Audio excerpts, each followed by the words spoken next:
As all members have received a copy of the call for tonight's meeting, the reading of the call will be omitted. Will everyone please rise and join me in saying the Pledge of Allegiance? I pledge allegiance to the flag of the United States of America and to the republic for which it stands, one nation, under God, indivisible, with liberty and justice for all. Good evening, and welcome to the April meeting of the Greenwich Representative Town Meeting. My name is Tom Byrne, RTM moderator. As all members have received a copy of the minutes of our March 12 meeting, the reading of the minutes will be omitted. We do apparently have some changes that need to be made to those minutes, so I'm going to call on Mary Ferry to walk us through those changes. Mary Ferry, Chair of District 5.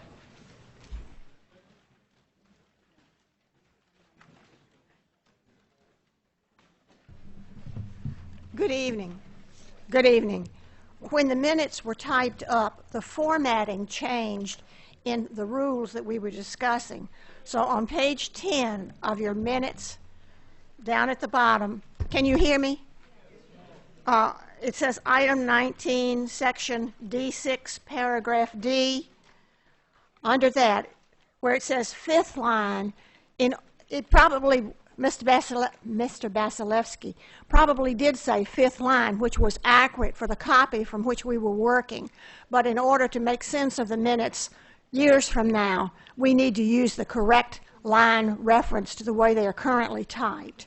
So that should be sixth line instead of fifth line. And then after the first word interest, add first ahead of word, because you got interest twice on the sixth line. And then where it says sixth line, after the second word interest, add second in that one. Now, item 20, the sixth line becomes the seventh line. And at the end of that, where it says delete or possibility thereof, add from the eighth line. And then on the 10th line, add the word, where it says add the words or potential, add into that after substantial, so you know where the potential goes. Thank you. Thank you. Is there any objection to making that amendment? Hearing none and absent objection, those changes may be adopted upon unanimous consent. Are there any other changes to our minutes of the March 12 meeting? Hearing none and absent objection, the minutes as amended stand adopted upon unanimous consent. Randall Huffman, Chair of our Budget Overview Committee. While he's coming down, let me just make the following notes. I've been informed by the Special Committee on Nathaniel Witherell that they are withdrawing item 1, their sense of the meeting resolution.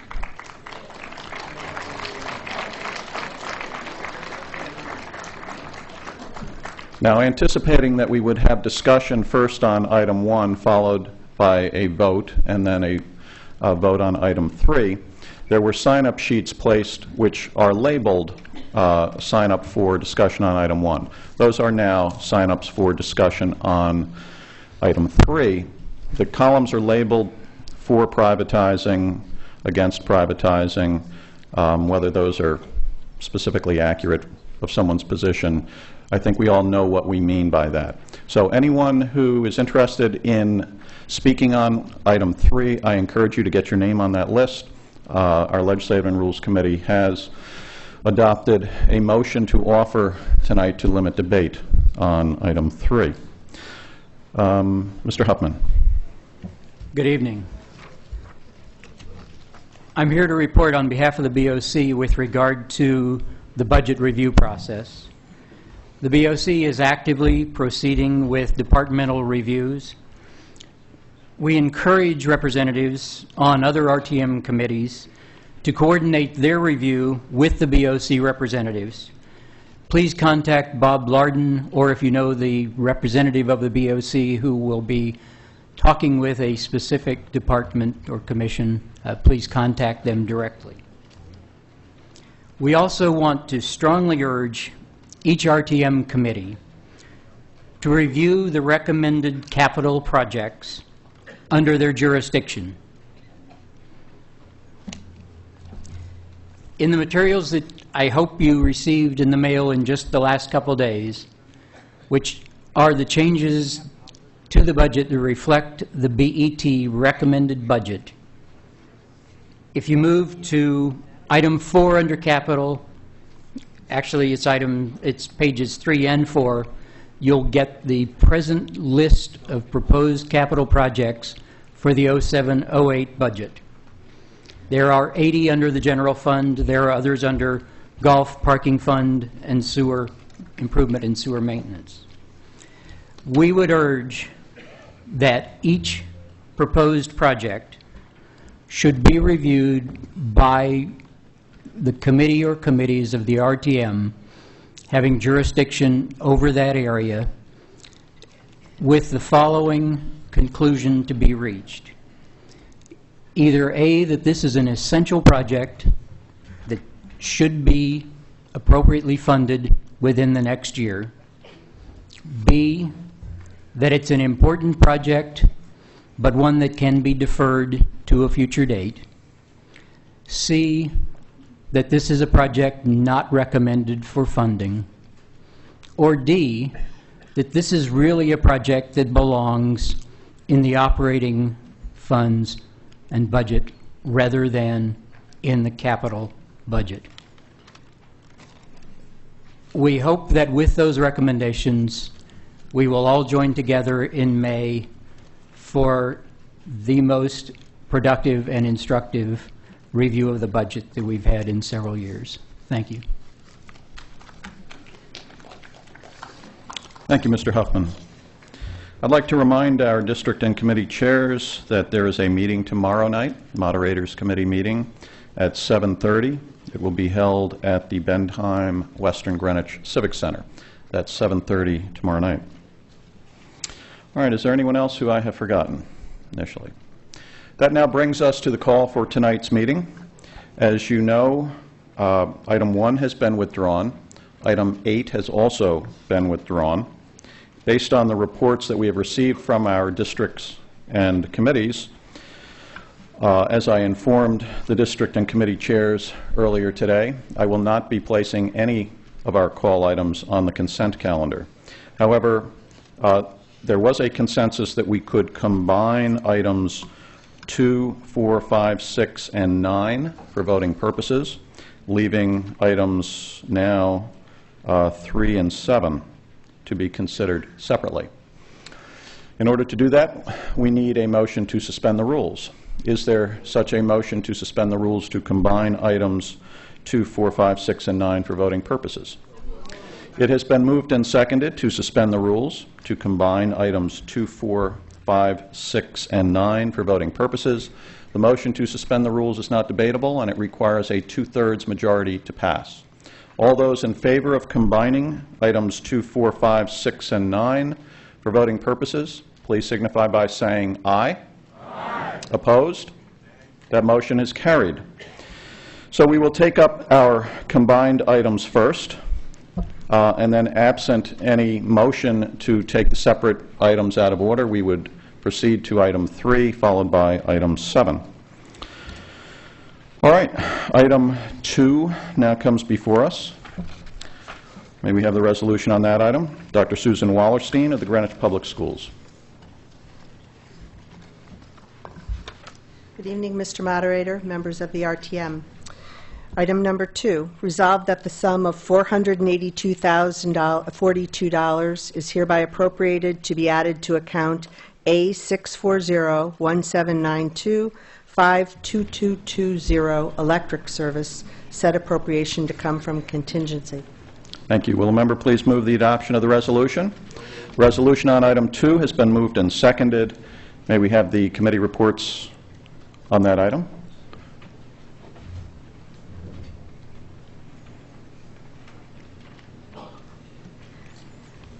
Mary Jacobson from the Education Committee. Sue Wallerstein presented on behalf of the Board of Education, and the information that the Education Committee was given indicated to us adequately that the projected shortfall is due to increased rates as opposed to increased usage, and the vote was 12-0-0 to recommend. Thank you. Pam Frederick, Chair of our Finance Committee. Good evening, ladies and gentlemen. Moderator, the Finance Committee took this item up April 2nd. It was presented by Dr. Wallerstein. On the item, it was noted that, as mentioned before, the cost increased. On average, it increased from a budgeted amount of 12 cents to an average of 17 cents. One of the focus items was on conservation. We asked the board a number of questions regarding conservation. They indicated that several steps had been taken, including using software to create better forecast. They are using geothermal in planned projects, including at Hamilton Avenue as well as at Glenville. That's being considered. They've also engaged a consultant to do a demand study so that they could identify areas to reduce costs. The committee voted 12-0-0 in favor. However, we were particularly concerned with the fact that the budgeted items was significantly below what was budgeted for last year. And in fact, had this increased appropriation been included in the budget would have increased from 3.9%, a budgeted increase of 3.9% to 4.4%, substantially above BET budget recommendations. So we were really concerned that we need improved budgeting so that we are moving forward on the basis of a budget that is within the requirements of the BET. Thank you. Again, the vote was 12-0-0. Thank you. Discussion on item 2.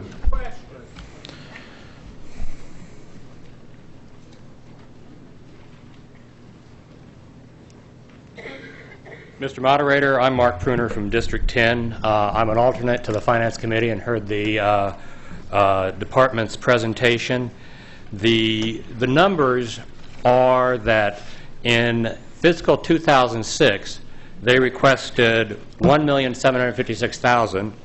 For this year, they reduced that request by $76,000, and now they're coming back and asking for $482,000. They claim this is attributable to an increase in the electrical rates. However, the numbers that they gave us at the beginning of the Finance Committee meeting, was the first time we saw it, show that the weighted average cost of kilowatt hours has only gone up 15%. They're requesting an increase of 29% over what was budgeted. So therefore, I would like to move that this be voted on separately and that the motion be amended so that we approve an increase of $460,000 as opposed to the $482,000. I think there are plenty of other places they can find this money, and I also don't think it's appropriate for them to come to us when, if you look at the number of kilowatt hours, there has been no change. So you have this substantial increase, and they're doing nothing right now. They're looking for new software. They're making efforts to cut this in the future. Next year, this is going to be a $3 million budget item. It will be the third highest item in the Board of Education budget. But for this year, nothing is being done. You talk to the principals, you talk to the teachers in the schools, they don't know anything about this. With the global warming announcement that you saw, this is a perfect time for our students to learn that to cut carbon emissions and to cut electricity and to be cost conscious, this is a good time to do it. So I would like to move that this item be separated and that it be amended from $482,000 to $460,000. All right, we'll have to take that. Well, you understand, Mr. Pruner, we can amend this while it is a combined item. Right, that's why I'm moving to separate it first. No, I'm saying we can amend it. I'd be happy to do that. All right. Otherwise, it would be a motion to divide, to separate this from the combined items. We would then put it at the end of our list and pick it up later. Yeah, no, I'm if all you want to do is amend it, we can that would be fine with me. act on a motion to amend right now. Right. So provide 95% of the original amount, approximately change $482,042 to $460,000. 460,000 even? Yes. Okay. Mr. Pruner has moved to amend item 2 by reducing the appropriation from $482,042 to $460,000. Is there a second? All right, that motion to amend has now been moved and seconded. It is now before us. Discussion on Mr. Pruner's motion to amend. Joan Caldwell, District 10.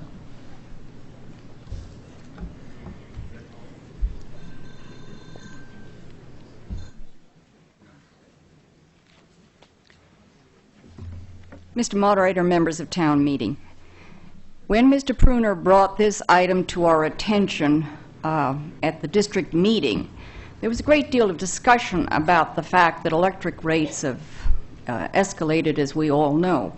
And I was asked if I would call Mrs. Wallerstein and talk to her about this and let her know that there was a great deal of dissatisfaction and concern in our district.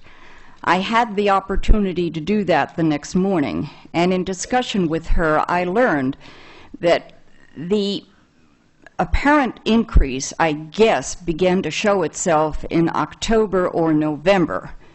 But as of the time of this meeting, it appears that neither the school principals nor the teachers have been made aware of the fact that we need to kind of conserve electricity in the schools.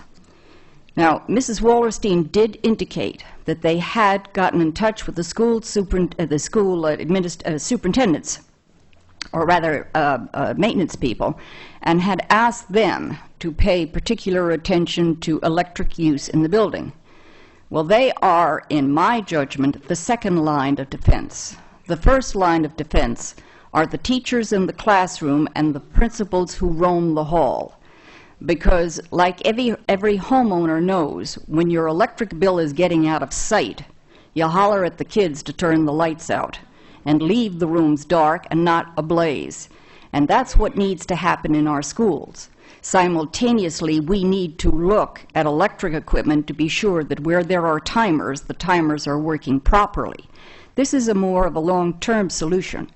One way or another, long-term or short-term, it has to be addressed. And it is our feeling, was the feeling in our district, that there were not enough short-term solutions even under consideration, much less discussion. And so, therefore, we supported some effort to address this issue, and that's why Mr. Pruner of our district brought forth this resolution. Thank you. Further discussion on the motion to amend?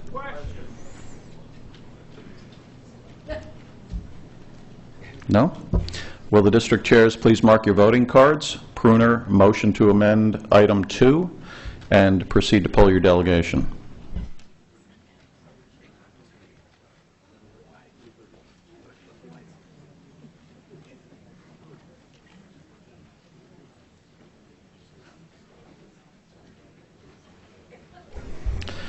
All right. While we're voting, pardon? Yes, please proceed to poll your delegations on the motion to amend. Now, I'd ask the district chairs to consider this request. We have been asked by the fire marshal if it is possible for the members to consolidate seats, to free up some seats for those who have come tonight from the public. Is that possible? One of our problems is when we from time to time call for voice votes, it's important that our voting be controlled by just participation by members. So if we can move forward and take fewer rows per district, why don't we try to do that?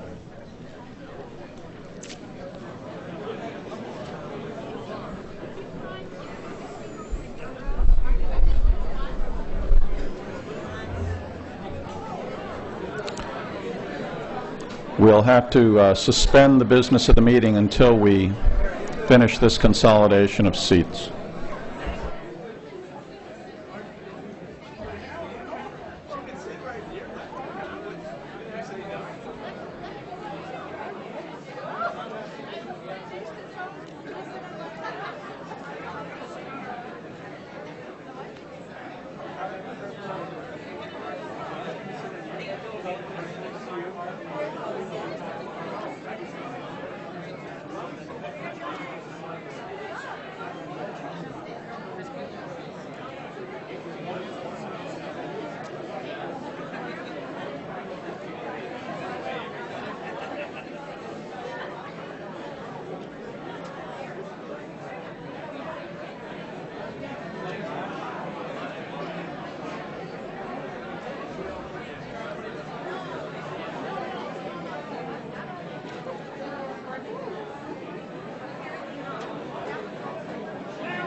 I'd like to thank everyone for their cooperation and making seats available. Now, if we can complete the vote on the pending motion to amend, I ask the district chairs to please bring those voting cards forward.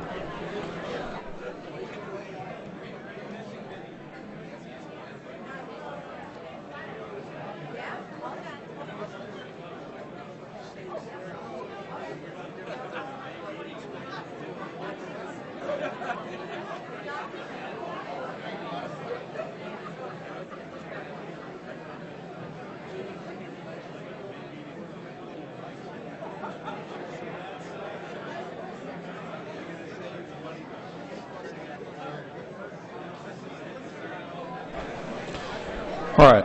While we're waiting for the results of the vote on the motion to amend, we can continue with discussion on item 2. Is there any further discussion on item 2? All right.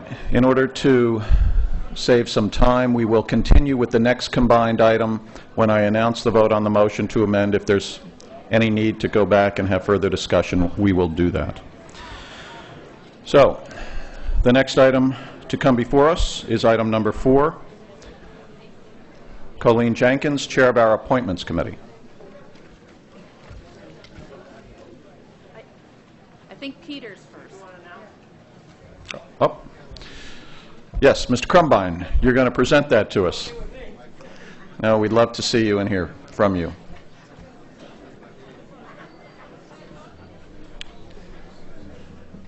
Good evening. What a crowd. Resolved that the following named person nominated by the Board of Selectmen be appointed an alternate member of the Historic District Commission for a term expiring 3/31/2010, Catherine D. Brown. Thank you. Will the member please move the adoption of the resolution? The resolution on item 4 has been moved and seconded. Ms. Jenkins with the report of our Appointments Committee. The RTM Appointments Committee voted 9-0-2, with District 11 absent, to recommend the appointment of Catherine Brown as an alternate member to the Historic District Commission. Catherine Brown's college background is in art history. Professionally, she has been a landscape designer for 25 years, having worked on residential gardens in Greenwich and Westchester, as well as commercial gardens in New Jersey. She has served 5 years on the board of the Greenwich Garden Education Center. The Historic District Commission's chair, who also attended our meeting, commented that garden design is a valuable skill set for the commission. The abstaining vote reflected a concern that the candidate was unaware of the impact of recent building development on Millbank Avenue and its effect on the historic character of that neighborhood. Thank you. Mr. Bloomer with the report of our Land Use Committee. The Land Use Committee met with Ms. Brown at our meeting last Monday evening. She is a new nomination as an alternate member of the Historic District Commission. She brings a skill set, as was just stated, to the commission, which is needed on that commission. She does not have a particular background in historical preservation, but as I say, she's filling a need on the commission. Our vote was 12 in favor, none opposed, with no abstentions. Thank you. Discussion on item 4. Item 5 now comes before us. Mr. Crumbine, our selectman.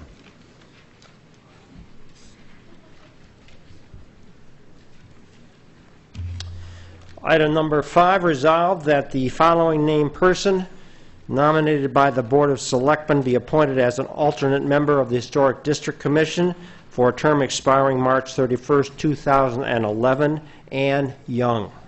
Thank you. Will the member please move the adoption of the resolution? The resolution on item 5 has been moved and seconded. Ms. Jenkins. The RTM Appointments Committee voted 11-0-0, District 11 absent, to recommend the appointment of Ann Young as an alternate to the Historic District Commission. She is a new nominee. Currently, Ann Young is employed by the Historical Society of Greenwich as an archivist. Prior to this employment, Anne was an archivist at the Henry Frick Collection in New York City. By the way, an archivist develops a system that provides access to documents and artifacts owned by an institution. Anne's employment as an archivist and her prospective appointment to the Historic District Commission is perfect synergy. For instance, when a group of citizens considers applying for a historic district status, the first stop they usually make is at the Historical Society, where they gather facts, historical facts about their neighborhood. Then they turn to the commission. Ms. Young will serve as a link for these two organizations in much the same way as the current chair of the Historic Commission did when she simultaneously worked in the town archives at the same time she served as a commissioner. Thank you. Mr. Bloomer with the Land Use Committee report. Land Use Committee also met with Ms. Young last Monday evening. Little to add to what Ms. Jenkins has stated. She, unlike the prior nominee, is very active in the historic preservation field and is very up to speed on the issues that come before this commission. We had a very spirited discussion with her on a range of historical preservation issues, and she's very knowledgeable. She will hit this commission running. Our vote was 12 in favor, none opposed, with no abstentions. Thank you. Discussion on item 5. Before calling for the next item, I do have the results of the vote on Mr. Pruner's motion to amend item 2. Those in favor, 147. Opposed, 48. Abstaining, 3. That motion to amend has carried. Now I'll go back if there is a need to. Is there anyone who would like to discuss item 2 as amended? Yes, the amended number is now $460,000. The appropriation for item number 2 has been changed to $460,000. All right, then we will move on to our next combined item, item number 6. Mr. Crumbine.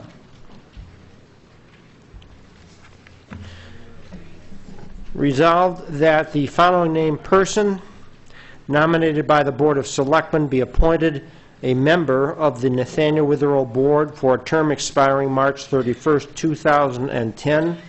Patricia Burns. Will the member please move the adoption of the resolution? Resolution on item 6 has been moved and seconded. Ms. Jenkins. Patricia Burns is nominated to serve as a full member of the Nathaniel Witherell Board.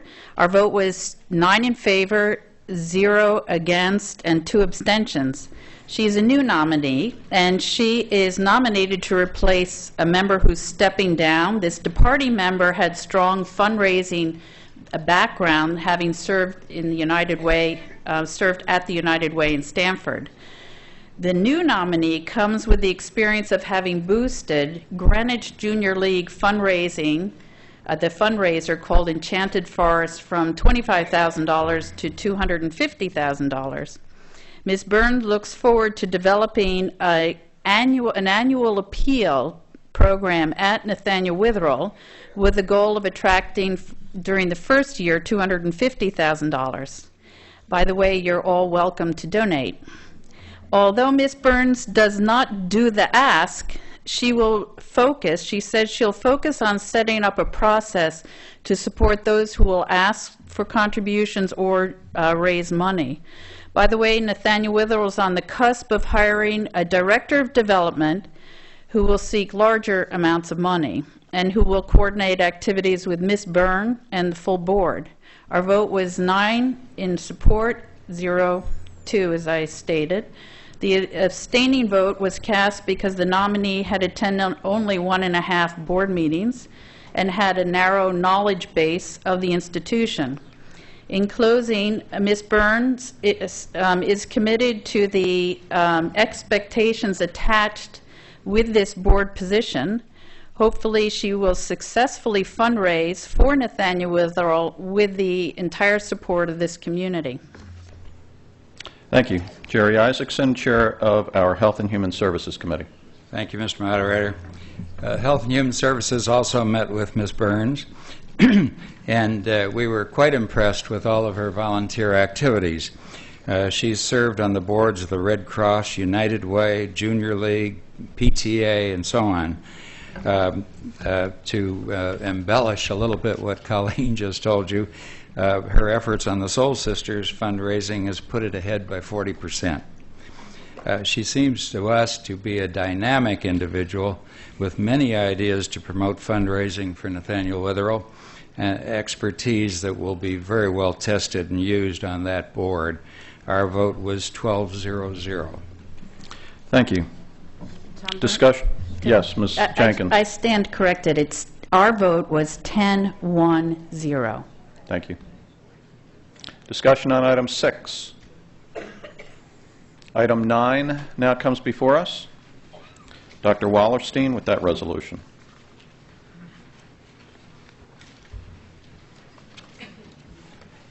Mr. Moderator, members of the RTM, this is a substitute resolution in language, clarifying language only.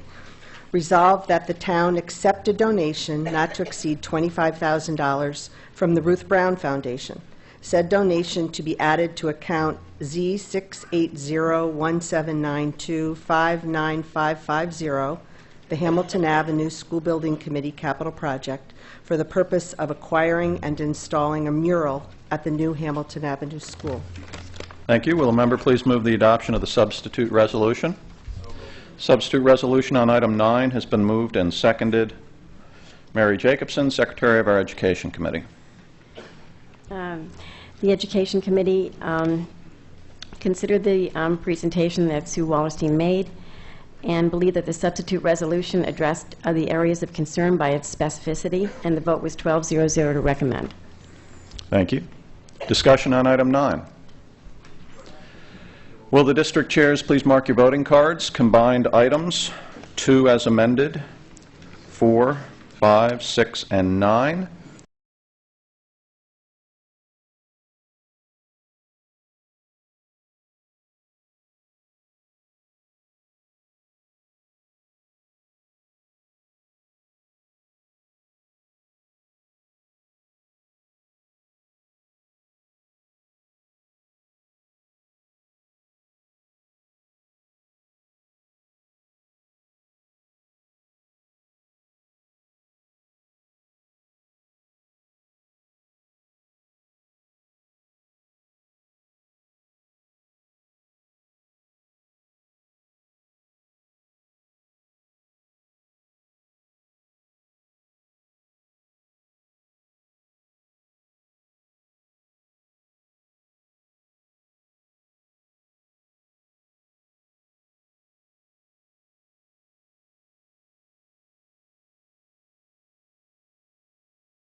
and proceed to poll your delegation. The next item to come before us will be item number 3, which is the sense of the meeting resolution on the Nathaniel Witherell.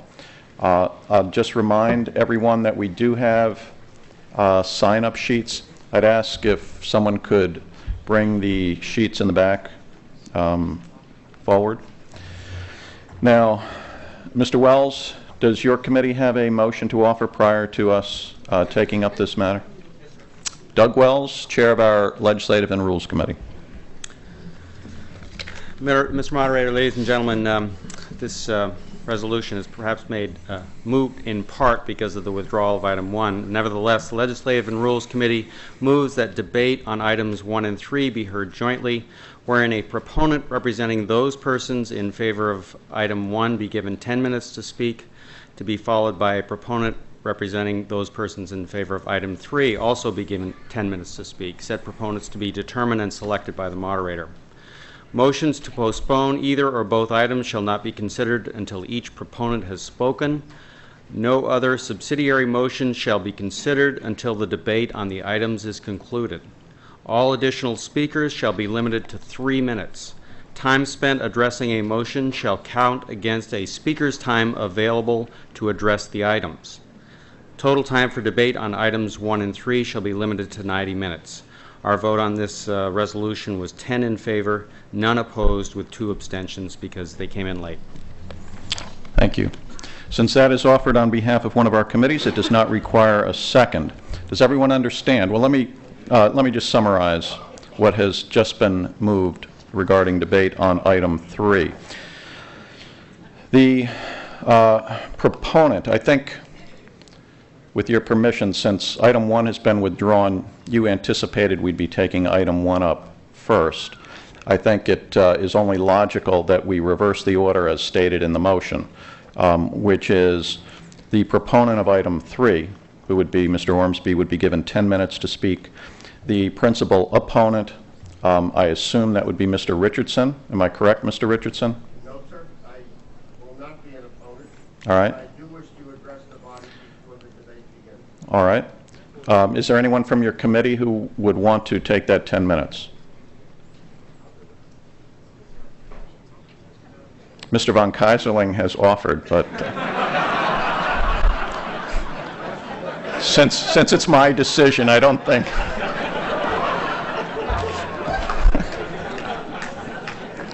All right, so we don't have to have a principal opponent. I guess we won't. All other speakers would be limited to a maximum of 3 minutes, and we will cut off debate after 90 minutes. We would allow a motion to postpone to be offered after Mr. Ormsby has spoken, but otherwise this motion would prohibit subsidiary motions until that 90 minutes has expired. Is that correct, Mr. Wells? Yes, sir. Okay. Does everyone understand that? A motion to limit debate is not debatable, and it requires a 2/3 majority to pass. Mr. Boutel, for what purpose do you rise? Point of information, Mr. Moderator, you asked if everybody understood the motion. Would you just clarify the restriction on subsidiary motions in the first 90 minutes? Clarify to the body what a subsidiary motion would be. Okay. Under Robert's rules, the item listed in our agenda is considered to be what is called a main motion. That would be the sense of the meeting resolution brought forward by the Board of Nathaniel Witherell. Any other motion would be a subsidiary motion, a motion to postpone, a motion to refer, a motion to amend. Anything else would be a subsidiary motion.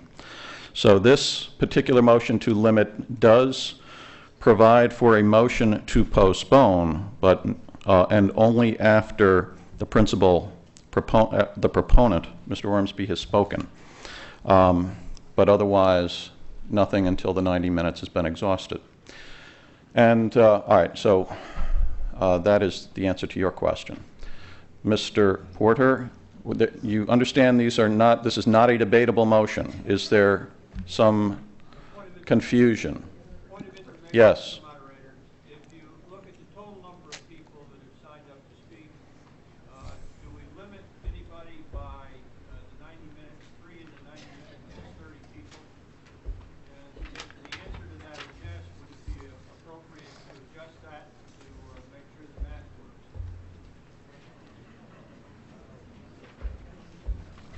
All right. At the moment, I'm not going to be able to tell if I have any duplicate names, but let me just count.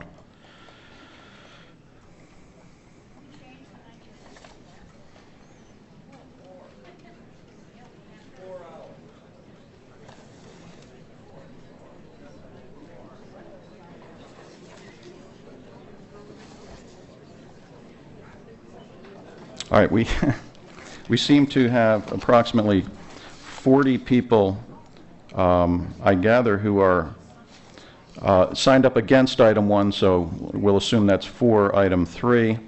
And it looks like 2 people who were for item 1. So 40 to 2 if it was 3 minutes. And,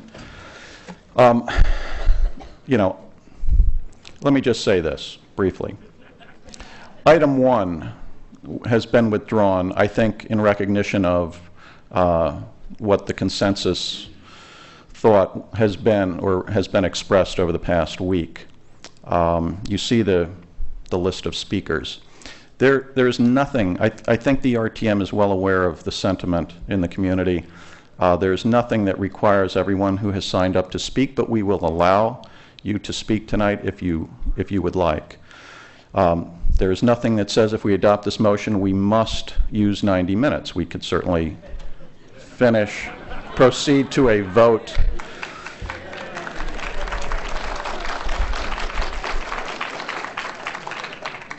So let's use our good judgment and common sense as we proceed tonight. Are there any other clarifications needed on the pending motion to limit debate? I will call for a voice vote and just remind everyone that only RTM members may vote on any item tonight. All right, if you are in favor of that motion to limit the debate, you should say aye when I call for it. If you are against it, you should vote no. It requires a 2/3 majority to pass. All those in favor of the Legislative and Rules Committee motion to limit debate, please signify by saying aye. Aye. Opposed? That motion has carried. All right, let us now get the item before us. Mr. Ormsby, Chair of the Board of the Nathaniel Witherell.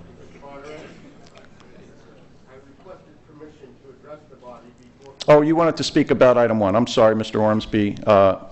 That is true. Bob Richardson, Chair of the Special Committee on the Nathaniel Witherell. Mr. Boutel, please state your point of order. I am wondering what item Mr. Richardson is being requested to address if item 1 has already been withdrawn. Okay. Your point of order. I didn't hear a point of order. I heard a question. So there is no rule being violated. So your point of order is not well taken. Mr. Richardson. Mr. Moderator, thank you very much, ladies and gentlemen, especially all of our visitors from Nathaniel Witherell, both residents and members of the staff. We're delighted to have you here this evening. When I'm not working on Nathaniel Witherell matters for the RTM, I sometimes get the opportunity to teach scripture. And in the deuterocanonical biblical book of Sirach, the writer instructs us on the duties toward our parents. In part, he says, "My son, take care of your father when he is old. Grieve him not as long as he lives. Even if his mind fails, be considerate with him. Revile him not in the fullness of your strength, for kindness to a father will not be forgotten." I should add parenthetically, the writer certainly intends for mothers to be included in the admonition to the children. This instruction has guided my own personal service on the special committee. And I know that all of you in the RTM and our guests, like the members of the special committee, in addition to myself, are concerned with meeting your parents' needs when they are old. That reality underlies our debate, a debate which the committee requested because we thought it now time to resolve the governance question which has been pending for about 2 years. The 2-year period is roughly 2.5 years, the time since our resolution was adopted in September 2004, proposing a change in governance. Underlying that proposal was an objective that the committee adopted and has been consistent throughout all of our deliberations, just as consistent as has been the remaining 11 members of our team. We haven't had any new members, and we've all remained consistent in our work ethic on this committee and in trying to get a job done for you all. And that objective has been to preserve the Nathaniel Witherell as an institution for its current and future generations, notwithstanding the vicissitudes of federal and state regulations and the economic difficulties of the industry. The debate that we've had in the last week has been vigorous, and it's been a very worthwhile one. And while our point of view is not prevailing, the issue is being resolved tonight, which is something we had hoped for. The special committee recognizes that we don't have the votes, and it is our intention in a moment or two to withdraw the resolution. But first, Mr. Moderator, I'd like to express our esteem for the members of the Nathaniel Witherell Board. Mr. Ormsby, whom I know well at this juncture, and his colleagues are doing a fine job and have done a first-class job in getting their message across on this issue. We congratulate them. We also express our high regards for Bill Kowalewski and his whole management team. I think I know practically all of them, and especially for Ray Augustine, the finance director, who has done an outstanding job year in and year out over the last several years. As we go forward, these people will all need the support not only of the public, but of this body. They will need this body's constructive oversight as well, particularly in the period 5 to 10 years from now, when the temptation to fall back on the old habits of deferring maintenance and not watching the fiscal store will be strong. That's how we got to having the resolution in 2004, the combination of those two factors. We also wish to pay our respects to this body. We are creatures of this body. It is still one of the purest forms of democratic governance that exists anywhere in the world, and we should all do our utmost to preserve it as is.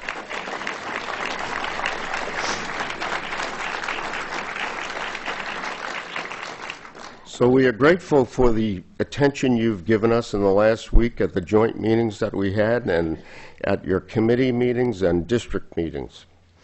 We thank you for all of that. We especially want to thank the moderator who appointed us, and he has supported us fully and counseled us wisely when necessary. Mr. Moderator, with your consent, I now withdraw the item 1 from further consideration. We all thank you very much.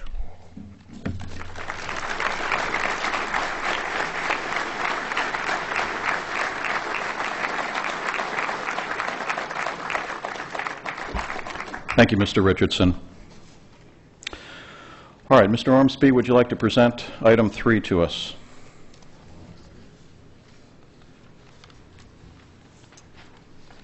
Thank you, Mr. Moderator, ladies and gentlemen of the RTM and members of the public. Item 3 is before you as it appears in the call for this meeting. Thank you. Will a member please move the adoption of the resolution? The resolution on item 3 has been moved and seconded. We will take the committee reports and then begin debate on item 3. So I invite all the committee chairs who considered this to come forward.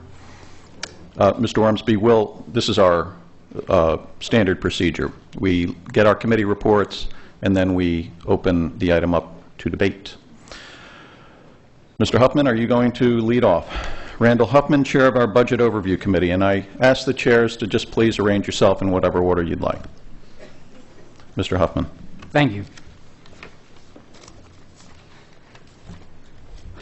Pleased to report on behalf of the Budget Overview Committee. At its meeting on April 3rd, the BOC discussed items 1 and 3 together and then voted on them separately. At present, 2 members of the BOC are also members of the Special Committee.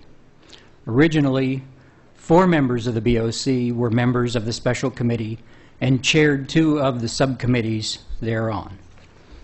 We were joined in our meeting by 2 members of the board of the Nathaniel Witherell, Mr. Fritz and Mr. Bankson, and by Executive Director Bill Kowaleski and by Ray Augustine, the Director of Financial Operations. Item 3 was placed on the call under the sponsorship of the board of the Nathaniel Witherell. After a brief introduction, which I provided to the BOC on this matter, we heard a presentation by the Nathaniel Witherell representatives. The representatives urged that the board has made substantial progress on the problems confronting the Nathaniel Witherell and should be allowed to continue their work on Project Renew Witherell under the current governance structure. As part of their presentation, Ray Augustine, who came to the Nathaniel Witherell in 2002 and who was named Employee of the Year in Greenwich, and rightfully so, related that when he arrived, the Nathaniel Witherell could not produce a financial statement. As he described, the Nathaniel Witherell was not sending bills for some patient care, was not collecting bills that it had rendered, and the management of the nursing home was not under control. For example, silverware simply disappeared, as did other assets, and some employees were engaging in scams, abusing their sick days, and driving up overtime costs. A former board member had described to me, in fact, how a significant percentage of the food purchased and delivered to the Nathaniel Witherell never went to feed patients, but instead simply disappeared out the back door. Many in the RTM, and even a number of the new members of the BOC, are unaware that in 2000 and 2001, the Nathaniel Witherell was essentially bankrupt and insolvent, except for the fact that the town continued to pay from the general fund bills that were incurred by the Nathaniel Witherell. As all of you know, before a town department can spend money or commit to make an expenditure, it must follow the town contracting and purchasing procedures and must have a valid appropriation from the RTM. But at the Nathaniel Witherell, money was being spent in excess of the appropriation and the budget, the appropriated budget, as documented by the BET. In fact, as I and other members of the BOC were briefed by Ed Gomo, who was then working in the town finance department, when they went to examine the activities of the Nathaniel Witherell's management, they found purchase orders that had been sent to vendors but were left in a desk drawer at the Nathaniel Witherell. Lucy Krasner, for what purpose do you rise? I don't understand that this is a committee report. I'm not hearing a committee report. I'm hearing a long diatribe on history of the town without any discussion of this item and as it was proposed. Well, unfortunately, the motion to limit debate did not include committee reports in it. However, Moderator, did the motion exclude committee reports? yes, it did not include, therefore they are excluded. Well, your point, although there is no Your point of order is not well taken, but your point, I think, is well made. And I would ask that all of our committee chairs please take into consideration what we're doing here tonight and the context and adapt your reports accordingly. Yes, Ms. Edwards, for what purpose do you rise? I rise as secretary for the budget oversight. This is more expanded than we talked about. No. You do not have the floor. Mr. Huffman, please continue. Okay. Finalizing the summary of the presentation that was made by and on behalf of the Nathaniel Witherell. Today, the Nathaniel Witherell is still technically insolvent on an enterprise accounting basis. The amount requested as a subsidy from the town for the next year is estimated at approximately $600,000, down from amounts in excess of $1 million per year in prior years. At the same time, approximately $4 million is being requested for essential capital improvements and replacements. As has been noted over the years, the town has failed to provide the Nathaniel Witherell with needed capital investment during at least the last 5 town administrations. As a result, the Nathaniel Witherell has been so neglected that at least $37 million will be requested to update and renovate the Nathaniel Witherell.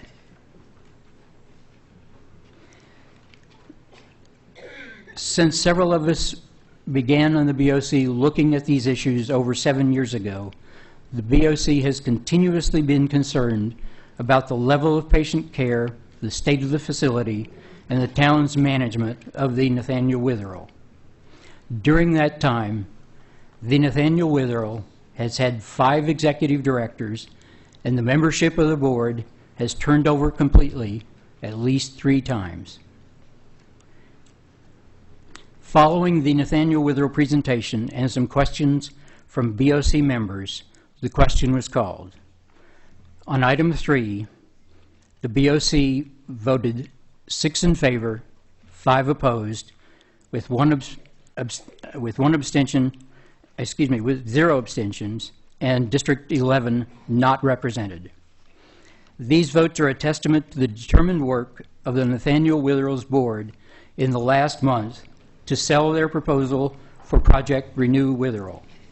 And the success of that effort makes clear the need for us to make a cautionary statement.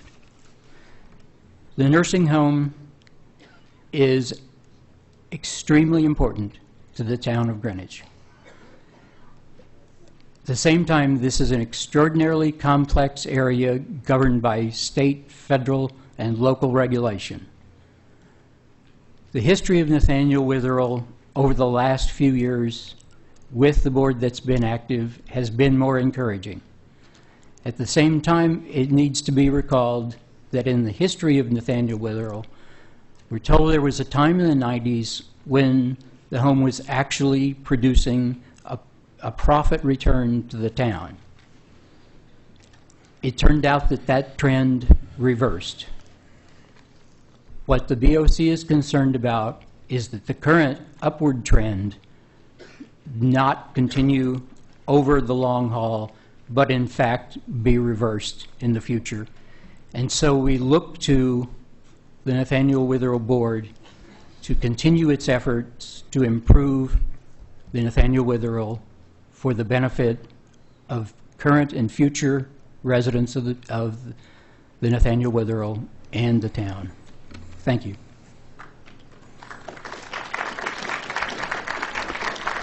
Mary Jacobson with the Education Committee report. Thank you. First, the Education Committee members want to stress their appreciation to the members of both the Special Committee and the Nathaniel Witherell Board. As community volunteers who have spent countless hours on these issues, they have the best interests of the town and its citizens at heart, and we want to commend them. The Education Committee heard from Chris Thurlow and Thomas Sicardi, who spoke on behalf of the Nathaniel Witherell Board regarding item 3. The Education Committee recognizes the many improvements made at Nathaniel Witherell since the new board has taken leadership. In addition, it is pleased that this board has indicated its commitment to seeing this project through. The strides that the new board has made in fiscal disciplines and staff morale are duly noted. The Education Committee would like to see that momentum continue. The vote was 11-01, with District 7 abstaining with a desire to consider the issue further in favor of this resolution. The Ed Committee believes that this vote will allow for deferral in the consideration of a possible change to a not-for-profit to a future time if necessary, but it will allow the present board to continue its work with Nathaniel Witherall under town ownership. Thank you. Thank you. Pam Frederick with the Finance Committee report. Mr. Moderator, ladies and gentlemen, the Finance Committee had this item presented as part of the joint meeting by the board of the Nathaniel Witherall as well as management. It was also had the special committee present to respond to questions. Our focus was on governance of having the Nathaniel Witherall converted to a nonprofit or to continue as a town department. On this item, the advantages noted by management and the board was in maintaining the municipal department. They noted, one, improved responses from the state as well as it relates to the con. The second was assistance, receiving assistance from the town in the case of emergencies. And thirdly, the state law would oppose labor strikes by municipal employees. Those are some of the advantages raised, in addition to the many that are included in their renewal plan. It was also noted that gyms, the library, and the Bruce Museum, although each operates as a nonprofit, continue to receive significant town appropriations. The committee was split on the approval of this item, although the general sentiment was supportive of the Nathaniel Witherall. While this item focuses on governance, we would like to see the continued focus on the effectiveness of the Witherall and to have the Board of Selectmen, the BET, and the RTM to work with the board and management of Nathaniel Witherall to agree to an appropriate plan, projections, and financings, all to the betterment of a continued Nathaniel Witherall and the services it provides to the citizens of the town of Greenwich. We also would make a special note that we appreciated the work of the special committee, which served to focus and to drive improvements at the Nathaniel Witherall, and which guided the work, the excellent work, in fact, of the Nathaniel Witherall Board and its management. Our vote on this item was 5-5-2. The abstentions were due one member who was concerned with the amount of information and unclear reconciliation between the two proposals, and the second had to do with the Nathaniel Witherall plan having been received earlier that day in the mail and hadn't been reviewed. Thank you. Thank you. Before our next report, let me just give you the vote on the combined items. Those were items 2 as amended, 4, 5, 6, and 9. Those in favor, 198. Opposed, 0. Abstaining, 0. The combined items have carried. Our next committee report on item 3, Franklin Bloomer with the Land Use Committee. The Land Use Committee, I guess consistently with all of the other committees, considered items 1 and 3 together and voted on them separately. We attended an information session last Monday evening in Town Hall, at which presentations were made both by the RTM Special Committee on Nathaniel Witherall and by the Nathaniel Witherall Board. After we were adjourned to our regular meeting room, we discussed it for another hour, and we had the benefit of Bob Richardson, chairman of the Special Committee, and David Ayers and Frank Scarpa of the Nathaniel Witherall Board. Item 3, which is before us, is a resolution dealing with the future governance of the Nathaniel Witherall. It does not deal with the question of whether or not the town should proceed with the proposed renovations and improvements to the Nathaniel Witherall. The special committee, which was created in 2003, after the Nathaniel Witherall had incurred some operating losses which the town had to cover and incurred additional expense in connection with the planning of a completely new facility, produced what I think we all acknowledge to have been an excellent bit of work, a report that ran a couple of hundred pages in length, made a series of recommendations, including a recommendation that the Nathaniel Witherell be managed by a not-for-profit organization upon the completion of the improvements. And the RTM adopted a sense of the meeting resolution endorsing its recommendations.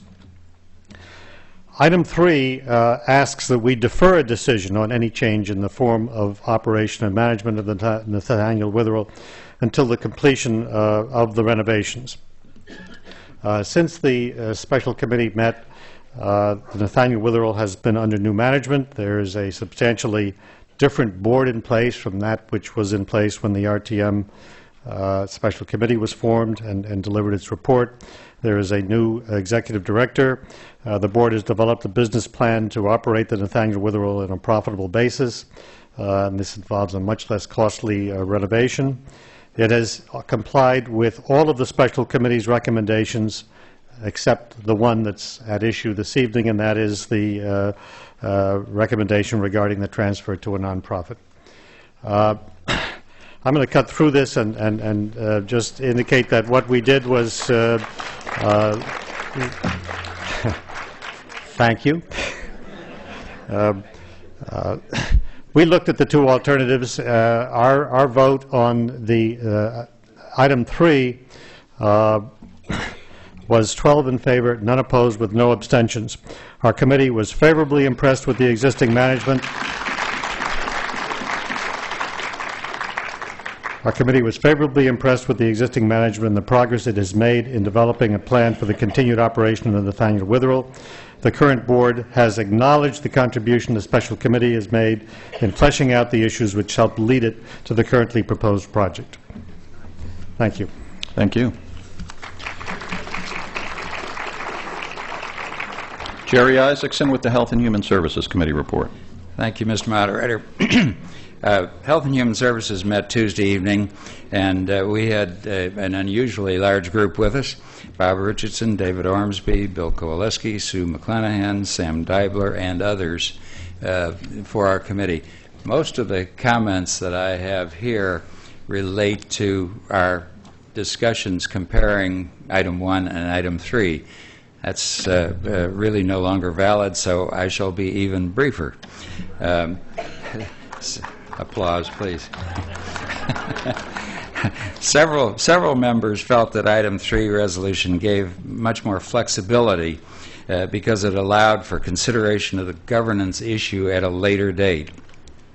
The Witherell has a very aggressive budget for next year. In round numbers, increasing revenues by about $1 million and reducing expenses by $1 million. That's pretty aggressive. And our stand seemed to be, let's give them a chance to prove it. They have done a remarkable job so far, and so let's keep on with it. Our vote was 8-3-1. One of those voting no was a member of the special committee. Another of those voting no felt that the special committee was certainly worthy of support, and so voted no. The abstention was from District 10, who said was somewhat ambivalent but wanted time to further caucus with other district members. Thank you. Doug Wells with the Legislative and Rules report. Mr. Moderator, ladies and gentlemen, our committee took this item up last Monday evening. Helping us with this was David Ormsby, as well as Bob Richardson, and also we heard from Linda Zayak, who identified herself as a healthcare professional and a member of the Friends of Nathaniel Witherell. Our vote was 7 in favor, 3 opposed, with 1 abstention from District 10. He's a local attorney and abstained because he has some legal issues going on with Nathaniel Witherell. Thank you. Greg Fruman with the Town Services Committee report. What they said. Town Services took this up. That's almost it. Our vote was 8 in favor, 2 opposed, 1 abstention. We had a spirited discussion on the topic. The abstention had to do with wanting more information about the legality of the governance. While we ultimately rejected the governance recommendation of the special committee, we feel the committee did an unbelievable job and should be commended and rewarded with lavish prizes.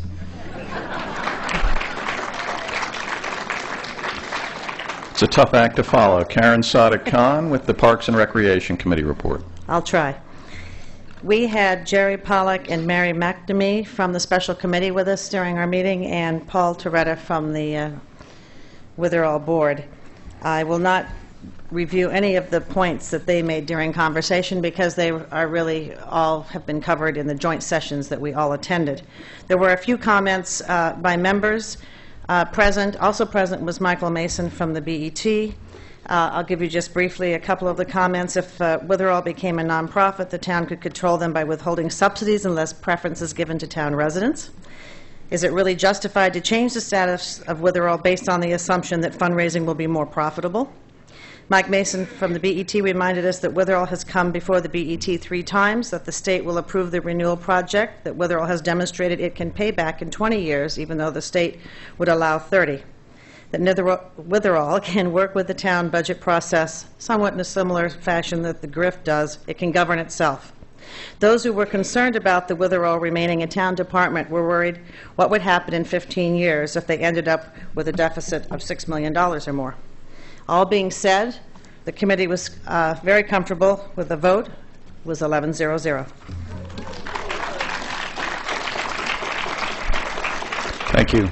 Robert Kavee with the Public Works Committee report.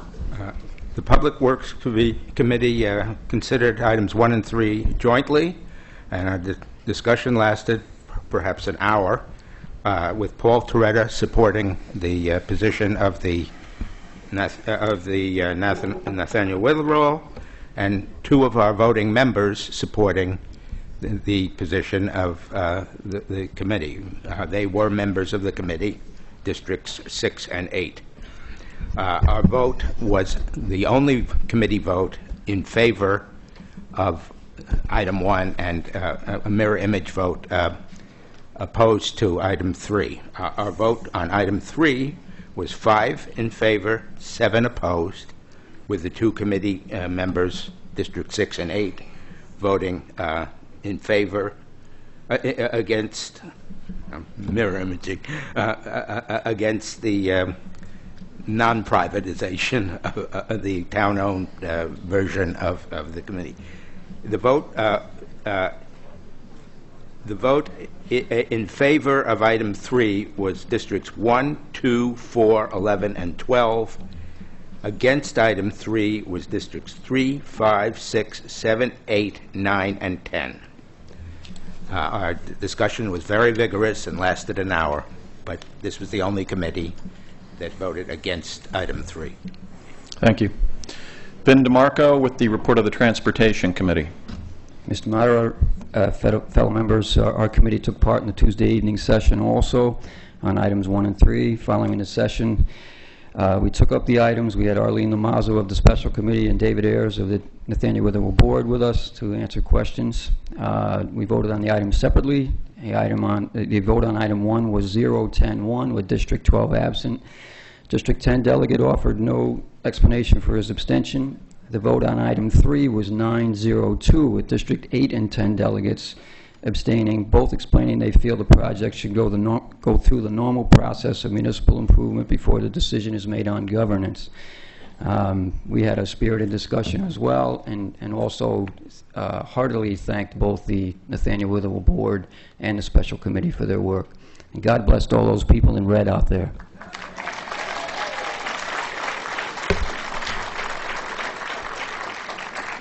Thank you. Colleen Jenkins with the Appointments Committee report. Thank you. The Appointments Committee voted 8 in favor, 3 against, 0 abstentions, District 11 absent.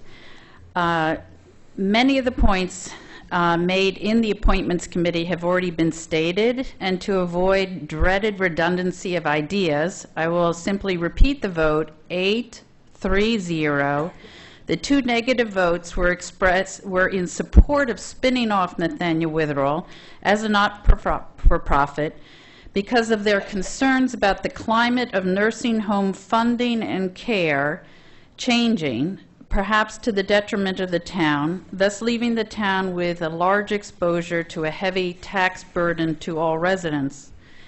These supporters of not-for-profit management felt now is the time to plan for not-for-profit governance while things look relatively good. The 3rd negative vote was to item 3 was because it tended even to lean, rather than keeping the question open, it leaned towards keeping it a town department. All of that said, that concludes the committee report. The majority of the committee was in favor of item 3. There's one legal question that, through you, Mr. Moderator, I'd like to direct to the town attorney. Go ahead. Okay. If a charter revision commission is formed and home rule is lost, will the town still be able to give preference to Greenwich residents for admission to Nathaniel Witherell as is currently stated in the town charter? Mr. Fox? You've alerted Mr. Fox to that question, correct? This evening. Okay.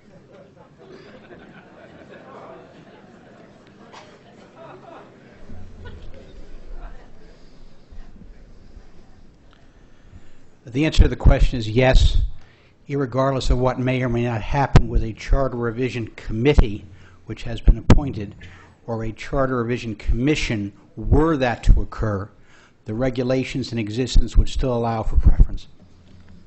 Thank you.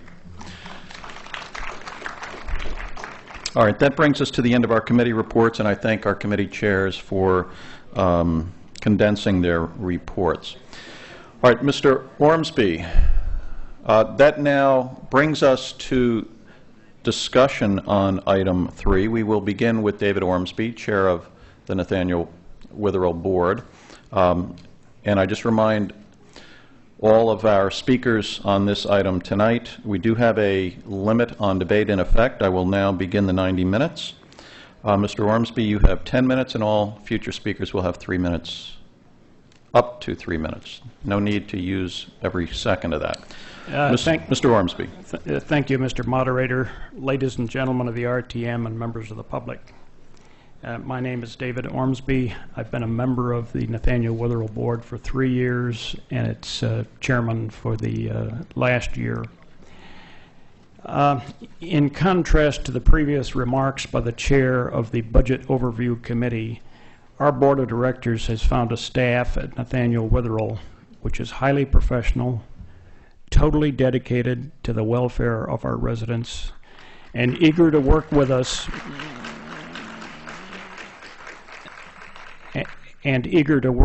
to see Project Renew Witherell to completion. I would like to acknowledge the debt we all owe to Mr. Richardson and the Special Committee. They have challenged us as a board to do our very best for the Nathaniel Witherell.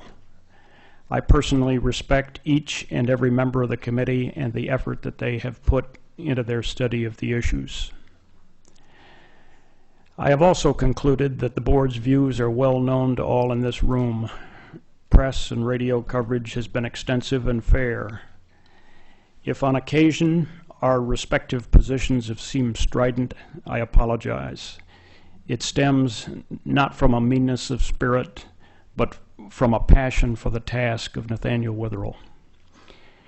There is little I can add at this time that you have not read or heard. There are many here tonight, however, who feel strongly on the governance issue and would like to be heard. It may be a long evening, and I will not further try your patience. Mr. Moderator, I'd like to relinquish my time and allow you to begin hearing others within the time limits you have allotted to them. Thank you.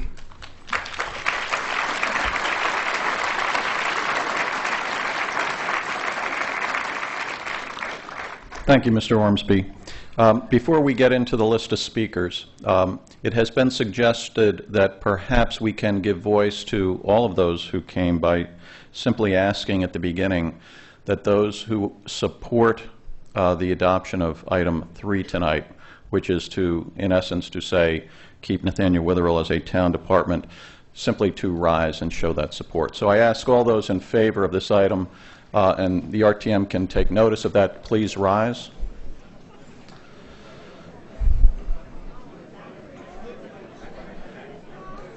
Okay, thank you all for coming to our meeting tonight.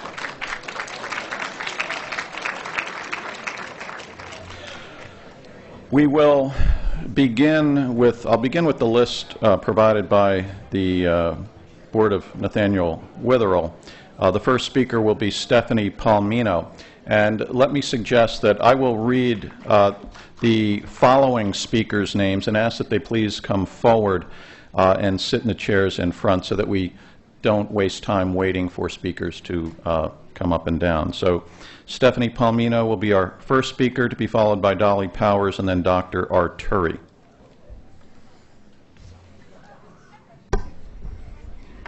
It's with great pleasure that I stand here before the RTM, not as a member of District 6 this time, but on behalf of the Nathaniel Witherell.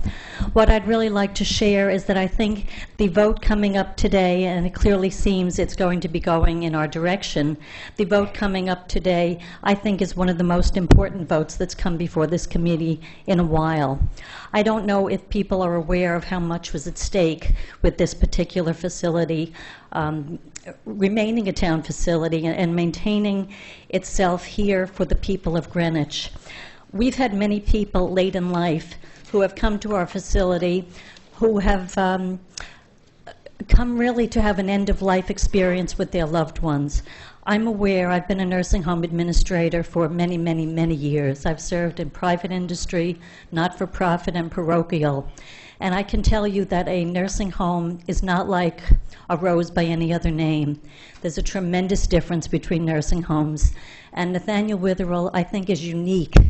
In my experience, it's unique amongst any facility I have ever seen. If you look in the back there and you see the caring staff, aside from the Budget Overviews Committee's report on this, I spent 13 years there as Director of Nursing, and I've never worked with a finer staff in my life.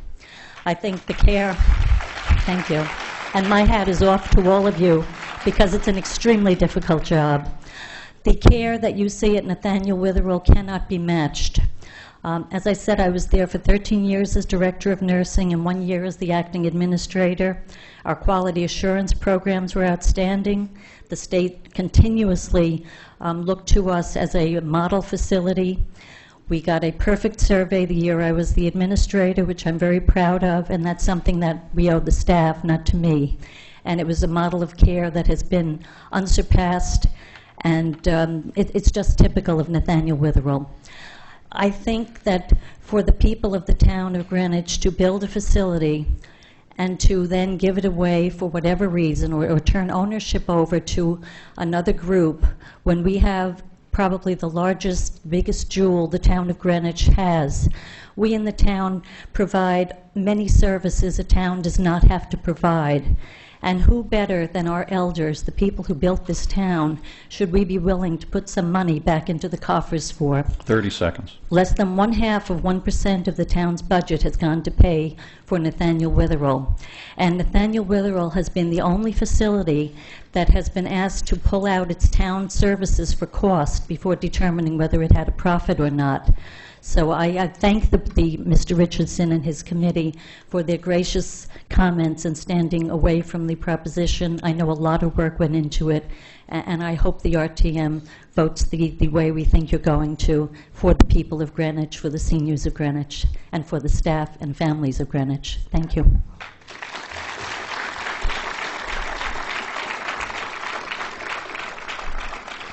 Now, it may be obvious. Let me just make two observations. One, if we hold applause, we'll be able to fit more people in the time frame. The other point is, I will call all the names of those who signed up. I think it should be obvious Mr. Ormsby certainly was a good example. There is no need for you to speak if you want to just say, I support the comments that have already been heard, or I adopt what you have already heard, or I pass, whatever. No need to come forward, but we will be here to listen to you if that is what you prefer. So the next speaker is Dolly Powers, to be followed by Dr. Arturi and then Peter Tessie. Good evening. I'm here on behalf of the House leaders that you sent to Hartford, Livy Florin, Lyle Gibbons, and myself, to let you know that we stand ready to completely and fully support Nathaniel Witherell and your decisions here tonight up in Hartford. We've all worked well, actually very, very well, over a number of years with our new commissioner, Starkowski, and we look forward to many more. On my own behalf, I'm in Nathaniel Witherell several times a month. Some of you know I serve as a lay Eucharistic minister for the Episcopal Church here in Connecticut. And I go to Nathaniel Witherell to conduct services and do private communions with individuals. So you see a very different side. There's no guide. You're going from room to room and chatting with the staff and with the folks who are there. And in the last 2.5 years, it's just been fantastic. The changes have been dramatic. So I ask you, as you vote, hopefully shortly, please keep our Nathaniel Witherell. Thank you. Thank you. Dr. Arturi, to be followed by Peter Tessie and then Sam Deibler. And again, please, I ask the speakers to come sit up front. It really will help expedite things. Mr. Moderator, administrative staff of the town, and members of the representative town meeting, it's a pleasure to stand before you and just give you a little background of my relationship to Nathaniel Witherell. I came to Greenwich, Connecticut 56 years ago as a fourth-year medical student. I did my training in New York and then Greenwich Hospital. I practiced for 35.5 years in this community, and part of that was to go into the emergency room of the Greenwich Hospital as the first team in 1971. As part of that time in the emergency room, I had enough time so that I could commit to other activities, and I was asked if I would be interested in becoming the medical director at Nathaniel Witherell. So from 1975 to 1983, I was the medical director. Nathaniel Witherell has always been known as one of the finest skilled nursing facilities in the state of Connecticut. Nothing to be ashamed of. And after I retired, which is 17 years ago, we returned to Greenwich about 7.5 years ago, and I was asked if I would be interested in going on to the Board of Health. And I did, and I'm a member of the Board of Health. I presently am the vice chair. I have a relationship with the Board of Nathaniel Witherell. I became interested in Nathaniel Witherell in 2001 because lots of things were happening at that time and up to this date. And as a matter of fact, at the end of 2004, beginning of 2005, I sent a letter to our first selectman, Mr. Lash, stating my feeling that the town of Greenwich should continue to support the Nathaniel Witherell. And I'd like to read his response, if I may, and then I will be finished. This is dated January 6, 2005. Dear Peter, thank you for your note regarding Nathaniel Witherell. The future of Nathaniel Witherell is an important issue facing the town, and is very important to those who feel strongly that it should remain with the town. The Board of Nathaniel Witherell is working diligently to make recommendations that will be accepted by all. Sincerely, James Lash. And I'm here tonight to ask you as a body, influential body in the town of Greenwich, to add your support to maintain the town of Greenwich as the governance agency for our Nathaniel Witherell. Thank you very much. Thank you. Peter Tessie, to be followed by Sam Deibler, then Linda Ziak. Good evening, Mr. Moderator, RTM members, and guests. Tonight I want to review with you the actions of the Board of Estimate and Taxation that reflects support for the Nathaniel Witherell as a department of the town, and that recognizes the progress achieved under the professional leadership of Bill Kowaleski and the current Board of Directors led by David Ormsby. For the past 4 years, the Board of Estimate and Taxation has conditioned the Nathaniel Witherell's budget on a quarterly basis. This condition made the release of each quarter's appropriated funds contingent upon receipt of revenue and expenditure reports, with variances in revenue and expenditures highlighted on a quarter-to-quarter basis. During this period of time, now 45 months, we saw great progress made in achieving a more financially stable payer mix, cost containment, and efficiencies of operation. Revenue at Witherell has increased 16.1% from 2003 to 2007 based on estimated actuals through 8 months of 2007. The costs over the same 2003 to 2007 time period have increased only 6.4%. The BET has been pleased with the progress that the Nathaniel Witherell Board and its management have made to improve operation and has not conditioned the proposed 2007-2008 budget. On May 14th, that budget will be before the RTM for consideration and approval. The first selectman presented his 0708 budget to the BET Budget Committee with funding for Nathaniel Witherell Project Renew through a $36.7 million 20-year bonding resolution, anticipating covering the costs of the entire project. Prior to the full BET consideration of this budget, members of the Budget Committee attended the RTM Budget Overview Committee's meeting and heard its discussion about funding the full cost of the project at this time. The Budget Committee subsequently recommended the amount of $7.3 million for fiscal year 0708 with the consent of the Nathaniel Witherell Board and in accordance with RTM Budget Overview Committee expression on the subject.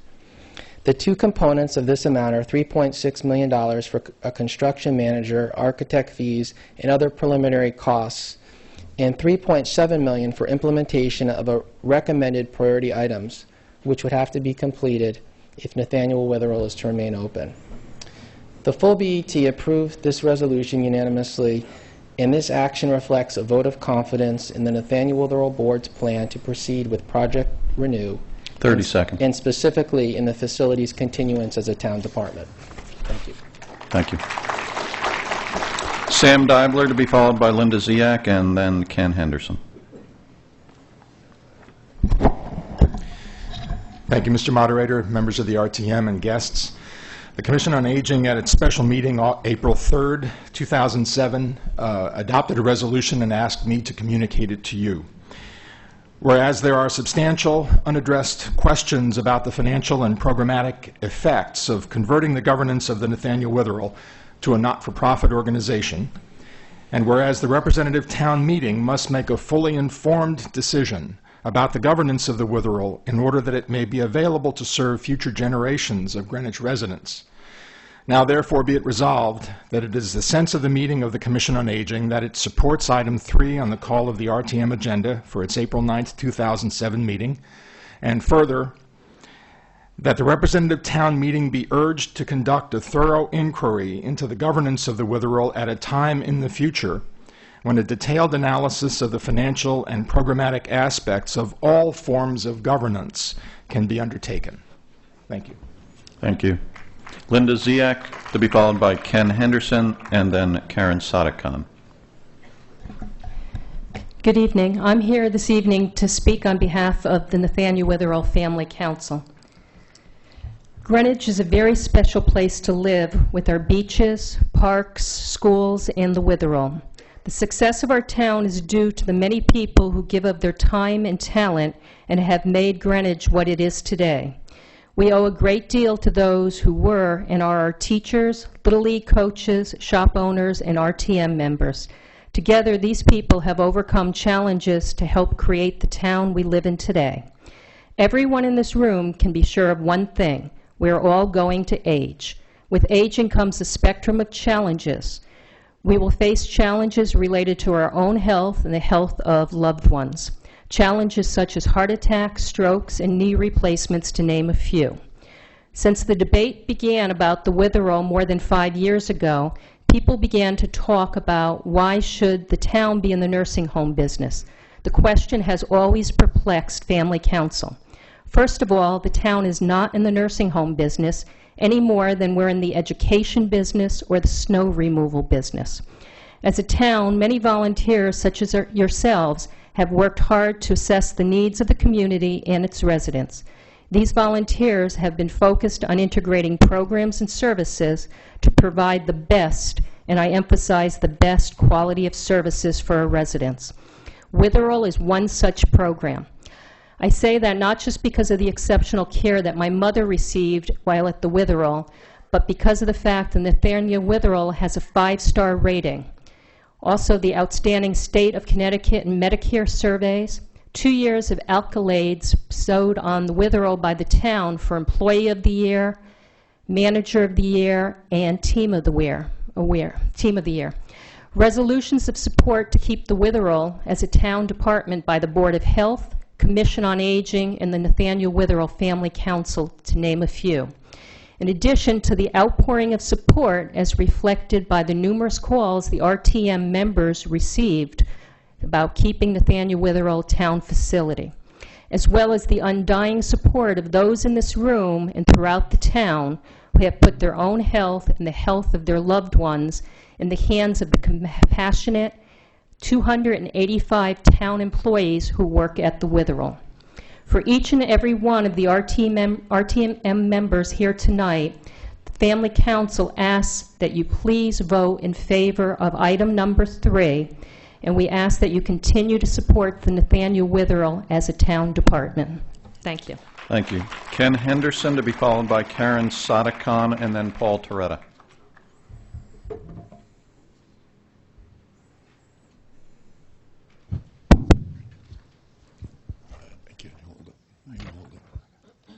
I'm Ken Henderson. I've been a resident of Greenwich for 35 years. When we first moved into town, or recently, my wife looked out the back door, and then she looked out the front door. We live on Buckthorn Lane, and said we'll only have one more move to make in Greenwich. In case you don't know, Buckthorn Lane is just down the road here a piece and separates Nathaniel Witherell from the town, from St. Mary's Cemetery. The town of Greenwich should permit the present board of Nathaniel Witherell to execute its renewal plan without the encumbrances of a possible change in governance. I'm a registered professional engineer and a member of the Residents' Task Force on the renewal plan.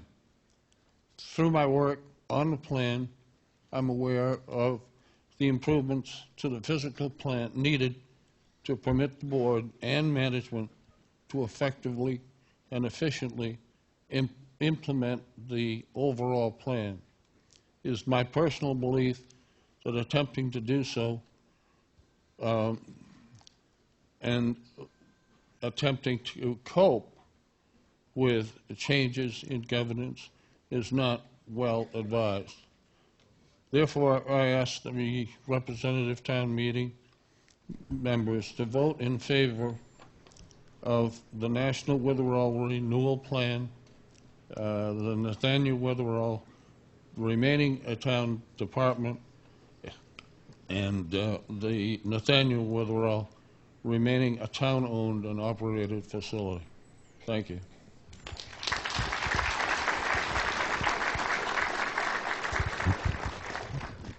Thank you.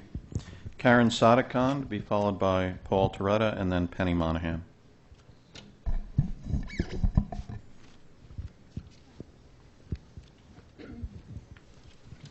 Good evening. I'm Karen Sadekhan, a member from District 6. I have a very personal experience to share about Witherell. On March 5th, I entered the world of nursing homes when my husband, who has cancer and Parkinson's disease, fell and broke his hip at home, had surgery at Greenwich Hospital, and was released for rehabilitation. Rehabilitation where? The nursing facilities we chose did not choose Orhun. His medical profile was too demanding, or the facilities were not appropriate, or they were full. In my mind, Nathaniel Witherell was not even in the running. We were then told to consider something as far away as Southbury, Connecticut.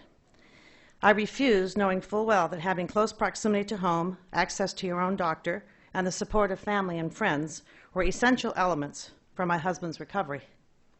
Orhan and I learned from this experience that planning for your old age does not include a guarantee for space in a nursing home of your choice. Finally, after 3 days of searching, and at the urging of his surgeon, Dr. Brian Kavanaugh, I agreed to consider Nathaniel Witherall. Thank God for Nathaniel Witherall, and for Greenwich having this facility where its residents have a chance of admission. The short-term care, which includes services for all kinds of rehab, is a tremendous resource that many of you are not even aware of. It complements Greenwich Hospital, and the orthopedic community in Greenwich is working with Witherall to see that it delivers a quality program with its excellent staff and services. By the way, rehab is for all ages. I ask you to keep Witherall a town-owned and operated facility.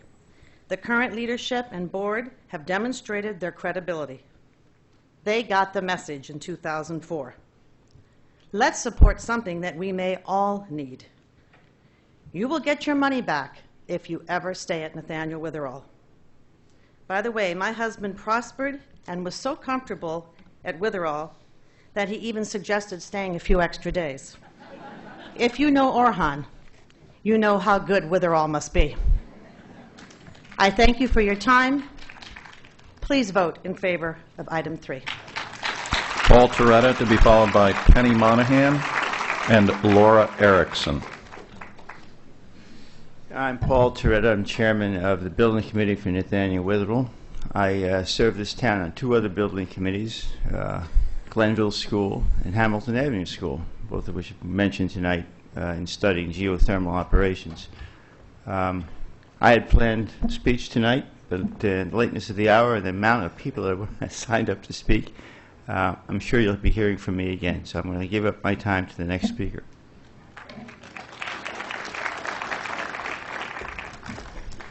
Good evening, Mr. Moderator, RTM members, guests, and friends and residents of Nathaniel Witherall. Welcome.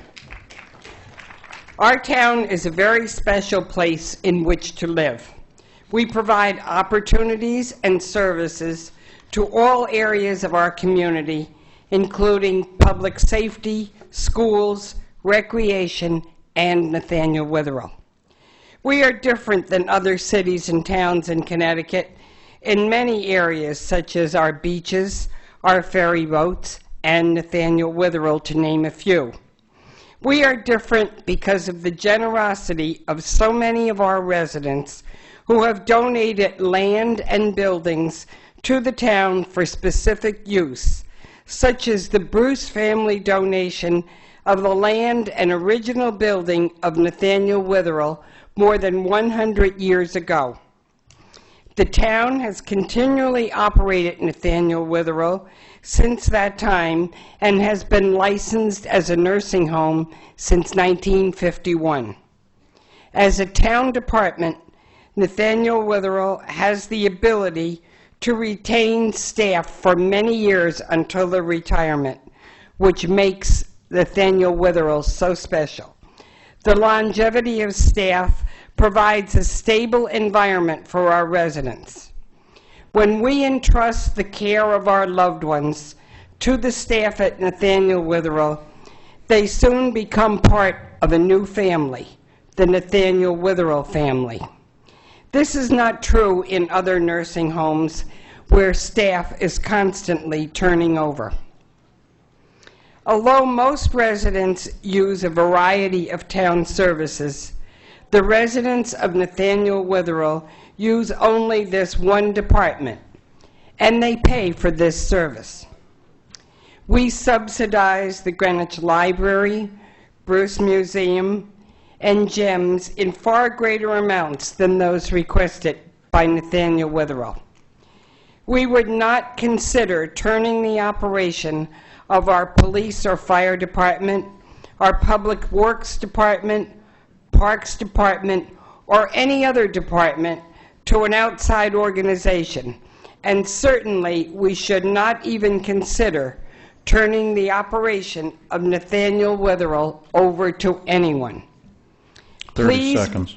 Please vote yes on item 3 to keep Nathaniel Witherell as a town department. Thank you. Laura Erickson to be followed by Chris Thurlow, and then Reverend Heather Parkinson Webb. Good evening, Mr. Moderator, members of town meeting, and guests. I'm one of the two on the other side, but maybe not for the reasons that you might think. I rise tonight to state that I believe the recommendation of the special committee to retool the governance of the Nathaniel Witherell facility is the fiscally responsible course of action. The timing of the change in governance is certainly an open item that can and should be dealt with, but I believe the appropriate forum for that discussion should now be shifted to the Witherell's board meetings. I understand on a fundamental level that the board is focused on Project Renew Witherell right now, and that a change in governance would be a distraction with all its other duties. However, I really am mystified as to why the board is not more eager to become more independent of town processes and its budget cycle. Next month, the RTM will be asked to approve $7.3 million of bond financing for the Witherell, down from $36.7. Of this amount, $3.6 is for soft costs of the rebuilding project, and $3.7 is for recommended priority items. Of this latter amount, $3.19 is for deferred maintenance items. Interestingly, the $7.3 million of capital items fell outside of the regular CIP process. That is, they are not ranked on the list of 80 projects in your budget book. As best I can tell, these items are contained in the resolution only, for the reason is that the project is expected to be self-liquidating. Now, to go into detail the financial assumptions of the 20-year long-range plan and the ability to service the expected amount of debt is a discussion that we are going to have next month, not tonight. But the point I want to make tonight is that the $3.2 million of deferred maintenance, which has accumulated over several years, lends credence to the argument that the Nathaniel Witherell is at a disadvantage when it has to compete for scarce town resources. I would think that the board of Nathaniel Witherell would be proactive in putting the governance issue on its agenda, maybe not in the immediate future, but certainly sooner rather than later. What I found encouraging about this debate over this last week is that no one suggested that Nathaniel Witherell go away. The special committee made responsible, thoughtful suggestions intended for the long-term viability of this cherished facility. The board of Nathaniel Witherell and its director and employees have done a remarkable job turning around this operation, which we all recognize has suffered in the past. The operating performance of the facility has been tremendous. However, we have a large capital outlay in front of us. I would like the board, I voted no on resolution 3 in committee because I was uncomfortable with the language about the RTM having to come back on the governance issue. I would like the board to consider the governance issue in the future and come back to us. I think a change in status of the Nathaniel Witherell would be a win-win situation for the town and the residents of Nathaniel Witherell. Thank you. Chris Thurlow to be followed by Reverend Parkinson Webb, and then Steve Switzer. Good evening. I'm Chris Thurlow, and I'm Vice Chair of the Board of Nathaniel Witherell, and I will be brief. The reason why the Board of Directors does not want to step away from being members of our town governance, department of the town, is because we are the town. These people who exist in Nathaniel Witherell, who live there, whether they're for rehab or they're for the end of their life, have lived in this town for an average of 61 years. That means for 61 years they have paid taxes, they have built this town, they built the schools that my children went to, they built this very building, they built the roads that you drove on to get to this building. They are part of our town. It is not the responsibility of a handful of people who will contribute to a fundraising program to take care of our family members. It is our responsibility to take care of our family members. We have a fabulous team at Nathaniel Witherell, and the reason why this program is going to work and the reason why prior programs did not work is because they never had a team. It was a board trying to move something. Project Renew Witherell has a team that is comprised of the family council, the resident council, the entire staff, the nurses, the administration, the most amazing administrator in the state of Connecticut, who is Bill Korleski. a really wonderful and hardworking chairman of our board. We have been working with the Board of Health, with Sam Deibler and the Commission on Aging, with the school children who come in by the dozens to get to make friends with these senior citizens, with the churches who are so supportive. This is a community effort. Someone in District 7 said to me, well, what happens when the spotlight goes off? The special committee has done an extraordinary job of turning the spotlight on Nathaniel Witherell, and we as a community are all going to benefit from that, because now Nathaniel Witherell doesn't exist behind a closed door or in a dark place. Every single one of us in this room knows now what Nathaniel Witherell is. All of the people who have come out this evening have come out. I want you to know that the residents, we didn't bring those 30 residents. seconds. They insisted on coming. And at the risk of divulging any secrets, one of them who has come tonight is 102 years old. We thank you so much for your support.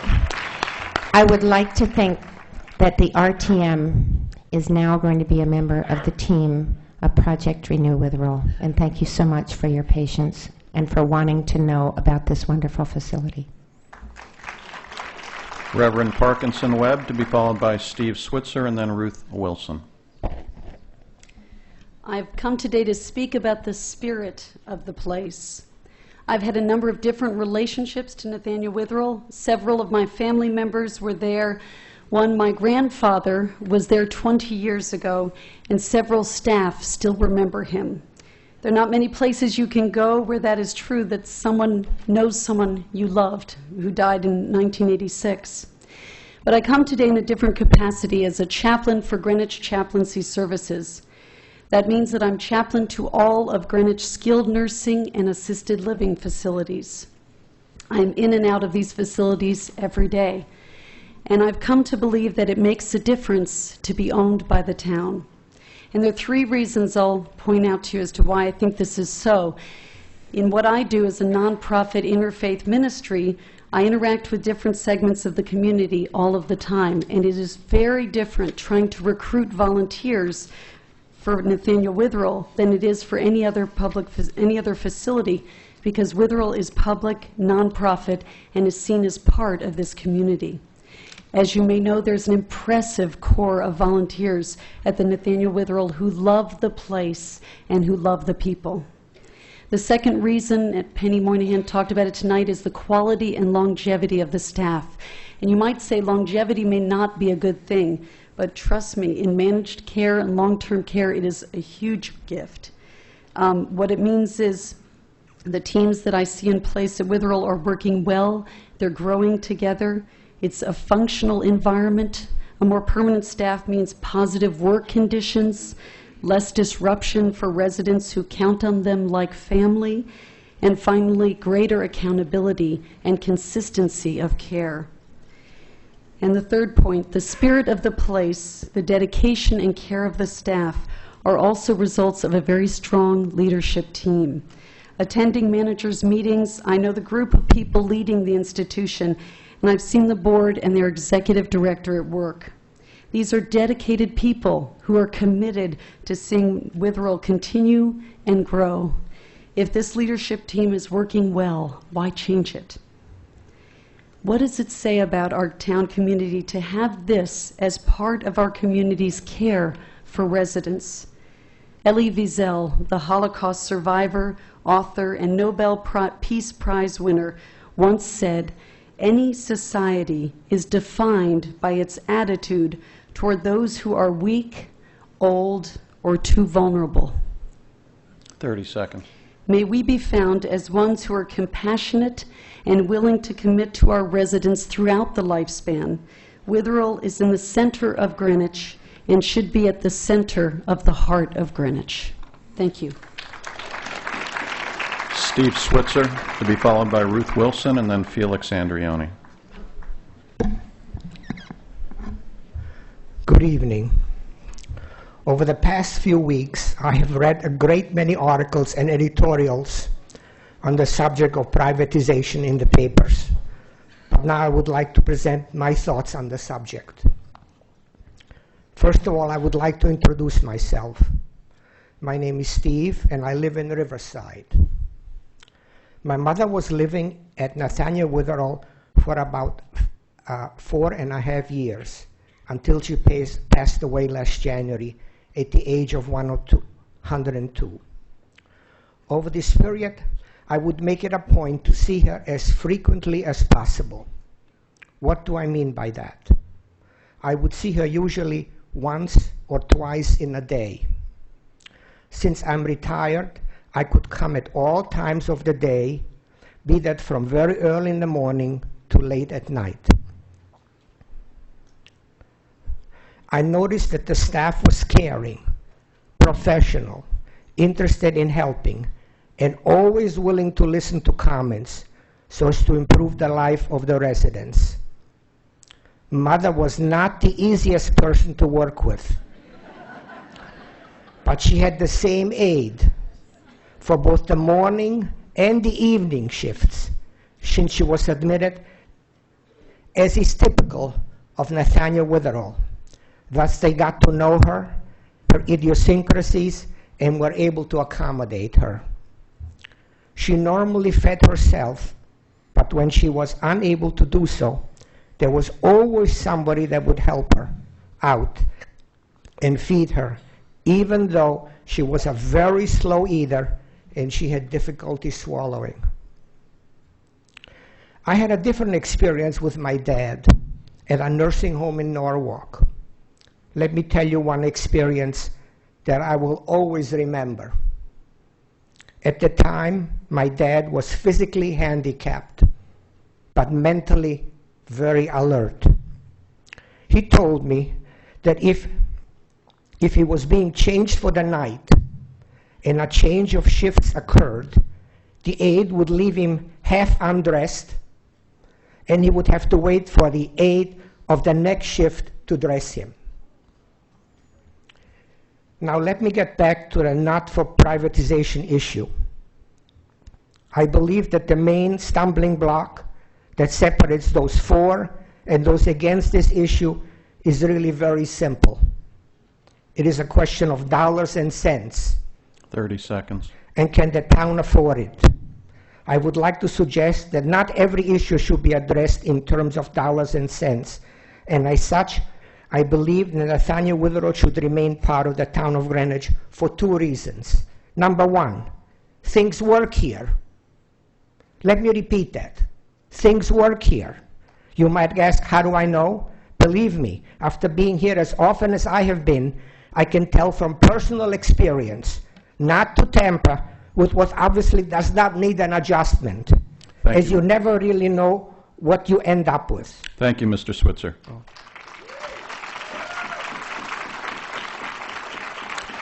Ruth Wilson, to be followed by Felix Andrioni, and then Frank Mazza.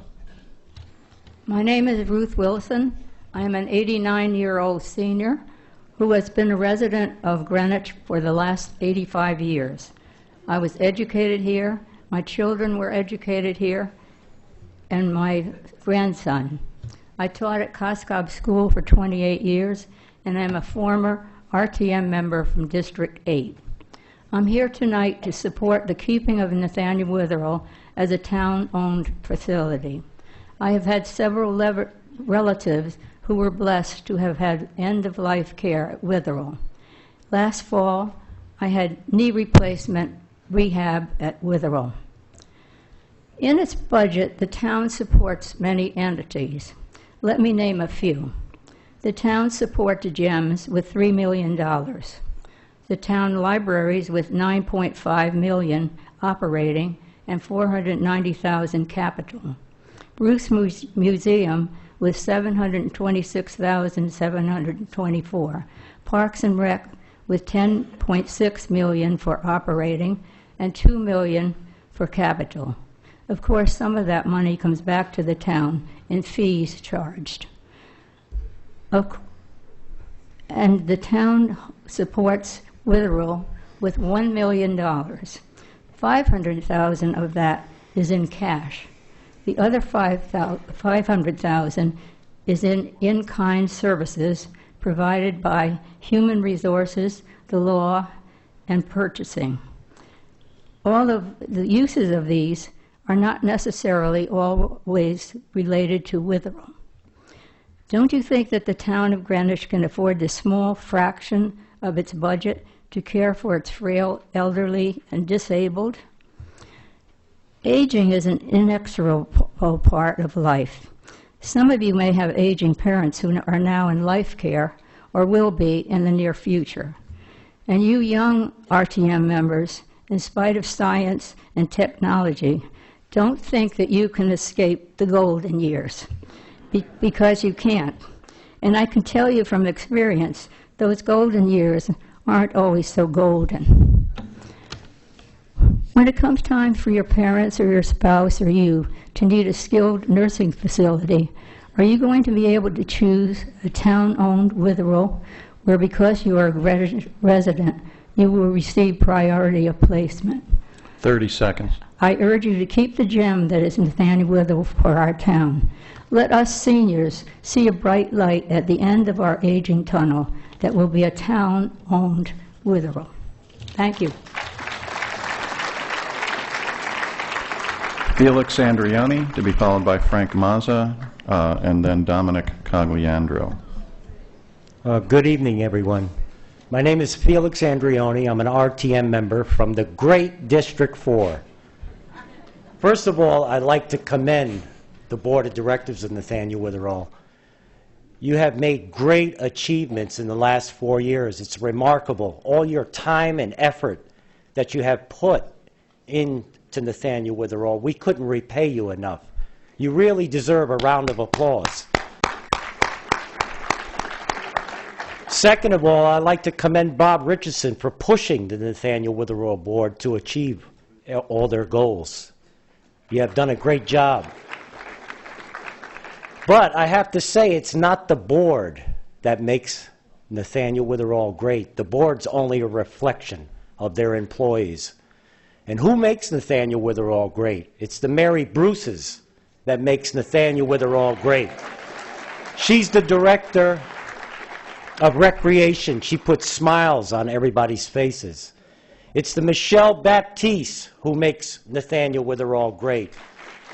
He's the director of housekeeping and laundry. He makes sure that their rooms are properly cleaned. It's the Lynn Bausches that make Nathaniel Witherell great. She's the director of nursing. She makes sure the residents are well cared for. And now we have to stand by this board and not divide us up. We have to continue the progress that they work so hard for. We have to continue going on for the residents of this town. That's what we really need to do. We really need to stand by the residents who made this community great. They worked all their lives for Greenwich. We need to stand by them. We need to vote for this and keep this a town-run facility. The employees, I applaud you. You do an excellent job at Nathaniel Witherell. Keep it up. Is Frank Mazza here? All right, Dominic Cogliandro, to be followed by Luciana Nevin, and then Todd Ladonia. The name is Dominic Cogliandro. I have been a volunteer at Nathaniel for over 5 years, under 5 years. And in the last year, you could see the improvement and the quality of service with Bill Kowalski, our new director. And I think he has a twin brother, because somebody must be doing the work up in the office. He's in the hall checking on people, talking to everybody all day long. And I give him credit for whatever is good is being done. Another thing is that, having been a businessman for many years, I can talk against them. The paramount objective of business is to create a profit. And you can create a profit by cutting wages. As soon as you cut wages, the good people leave you, and then your service goes down, and then you lose customers. so that a business-owned nursing home would be a chaos. And I urge you all to vote for the town owning the nursing home. Thank you. Luciana Nevin, to be followed by Todd Ladonia, then Mary Tiso.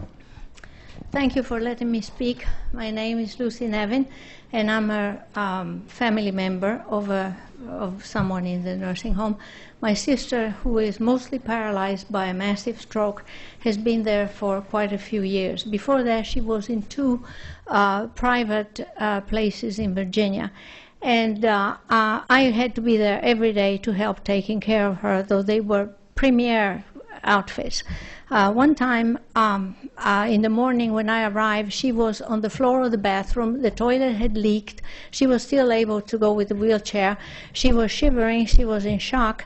She had slipped on the water. She had rang the bell. Nobody came from 2 o'clock in the morning until 7. And another time at another facility, she had to be put on the bathroom and help, and then the aide left, and 45 minutes later I arrived and she was still there. Those are the things that happen in places that are not supervised properly, that don't have the backing of a town. Greenwich is a town with a heart. You all work for it. The town works for you. The town works for all of us. We all volunteer. We all do things. And to have the town of Greenwich backing up the Nathaniel Wheeler is just like having your mother taking care of you. And you can't replace that. It's true. And one thing that I want to say, the bottom line in a nursing home is really how the people who are being served are being helped and are being related to and feel like they're a family, that they're, just because they're paralyzed, they're old, they have Alzheimer, they have whatever, they haven't become a piece of furniture that you just dust once in a while and then forget it. They are real people, and that's what happened at Witherell. Everybody knows everybody else, everybody cares, and everybody is there for them. My sister prospers, though she's mostly paralyzed. She paints with one hand, she types, she writes a little story, a little column, for them once a month. And I am so happy that she's there, because this is the end of her life. She's not going to come out. She's not going to resurrect herself and be what she was. She's going to die there. But she will have had life before her death, a life that is remarkable, considering. And when you vote, I want you to vote to keep the town of Greenwich in charge, backing up. 30 seconds. 3. Because you're voting for yourself. You're voting for your future. There's no guarantee that you won't be there. So think about it and vote right. Thank you.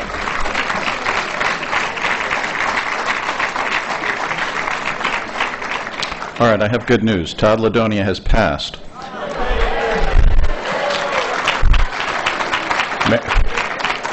Is Mary Tiso here? Wait a minute. This is my mother-in-law. I got to make sure she's not here. No Mary Tiso? Okay. Alice Sprouse, to be followed by Joseph Guarisco, and then Arlene Chimblow. Alice Sprouse. Is Alice Sprouse here? No? Okay. Joseph Guarisco. Is Mr. Guarisco with us? Okay. Arlene Chimblow. Is Arlene Chimblow here? Yes? Okay. To be followed by Irf Porter, and then Carl Carlson. we were going well there for a while.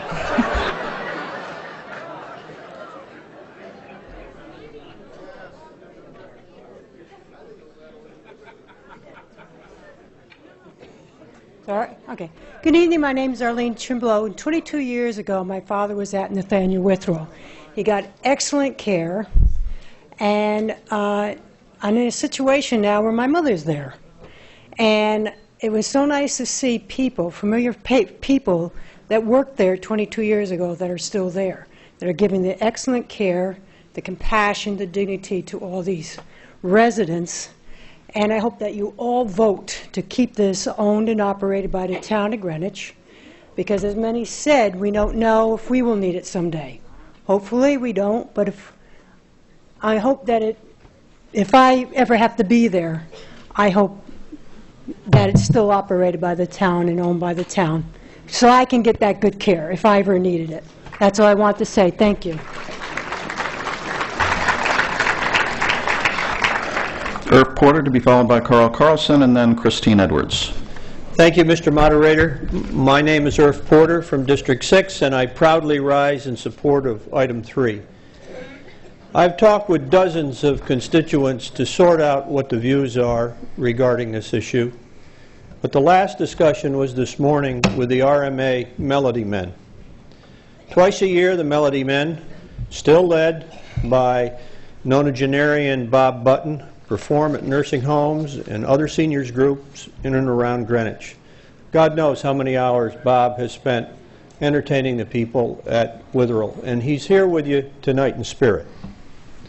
The average age of our Melody Men groups over 75, and therefore, because of the exposure to all the nursing homes in the area, I think that group has a very interesting perspective on what the quality of care is at Witherell. So this morning at practice, because we're starting our spring tour in another week or so, and we'll see at Witherell, I asked the group the question, should Nathaniel Witherell remain a town department? And the vigorous and unanimous answer was yes. Now, you know that RMA provides over 50,000 hours of volunteer services to our community. And as a result of that and the outreach of the Melody Men, I think they're in a special kind of category to be able to reflect on what quality of service each of these facilities gives. For me, the perfect outcome is starting. It's a pleasure and an honor to serve the community with people like Bob Richardson and all of the people that served on the special committee. Let's face it, if they had not acted as the stimulus, we wouldn't be here tonight. We wouldn't. If instead we had let the physical plant of the facility go to seed, we wouldn't be here tonight. And that says there's further testimony that we're all giving tonight to the importance of planned spending for the maintenance and modernization of our infrastructure. And we should learn from that. Last but not least, whether or not governance is changed at Witherell, in my judgment, and I think the collective judgment of most of this body and others, is a question of timing. So the dedicated staff, the dedicated management, the dedicated board has an opportunity to run for the roses. But in the meantime, let's all learn from this. Whether you're a member of the RTM, the BET, or the Board of Selectmen, and particularly as far as the RTM is concerned, Health and Human Services, who will have more of the oversight role in the future, we all need to be waiting and watching and hoping that this group continues to make the kind of progress they have. I urge you to vote yes on item 3. Carl Carlson to be followed by Christine Edwards to be followed by Chris von Kaiserling. Mr. Moderator. Clark, excuse me. Mr. Clark, for what purpose do you rise?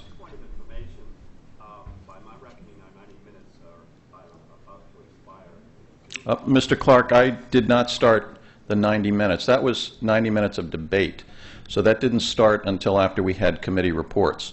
We are only into, we're not even 1 hour into the debate. We started at 9:23 when Mr. Ormsby began. Dr. Carlson. Mr. Moderator, members of the RTM, for nearly 31 months now, I've worked with my friends Murray Paroli, Christopher von Kaiserling, and Penny Monahan to reverse the RTM vote in September 2004. What I see before me is very satisfying. One of my friends asked, why would a conservative like myself support retaining Nathaniel Witherell as a town department? Part of my answer is the business of a conservative is to keep what is good. We should endeavor to try very hard to keep what is good that we have in our society. The other part of the answer is that I could not conceive how Nathaniel Witherell could survive over time if it was spun off from the town of Greenwich without an endowment of substantially over $20 million. And the endowment is nothing. So my view has been all along is that for Nathaniel Witherell to survive, not just this year, but through the next decade, it needed to have the town support and the deep pockets of the town when it got into trouble. And that's why I supported from the beginning the keeping of Nathaniel Witherell as a town department. Thank you.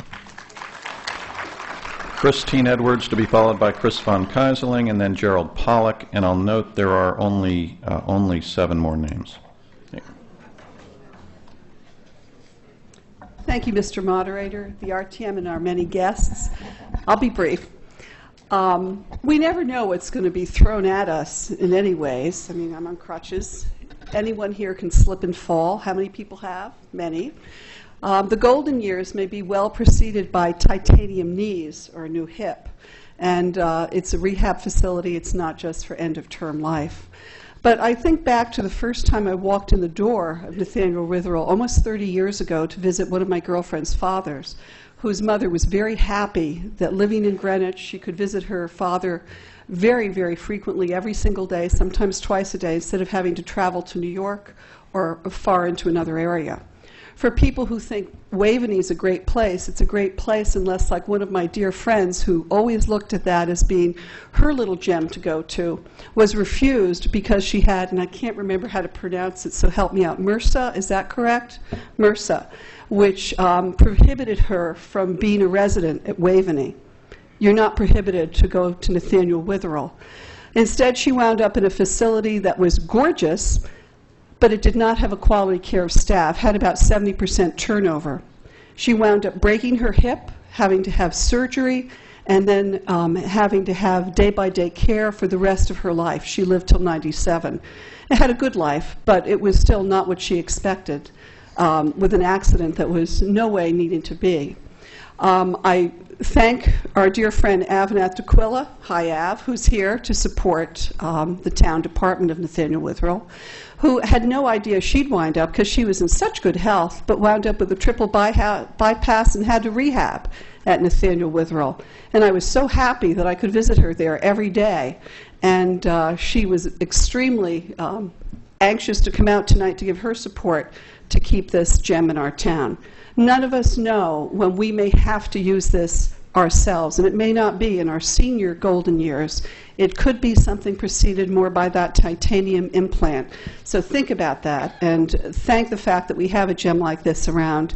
When we look at the fact of how little it costs us, I also want to bring up the point that when we were giving money back as Nathaniel Witherell to the town, there was not a tax, which now exists, that sent over 900-something back to the state of Connecticut, and we certainly didn't get 900,000 back.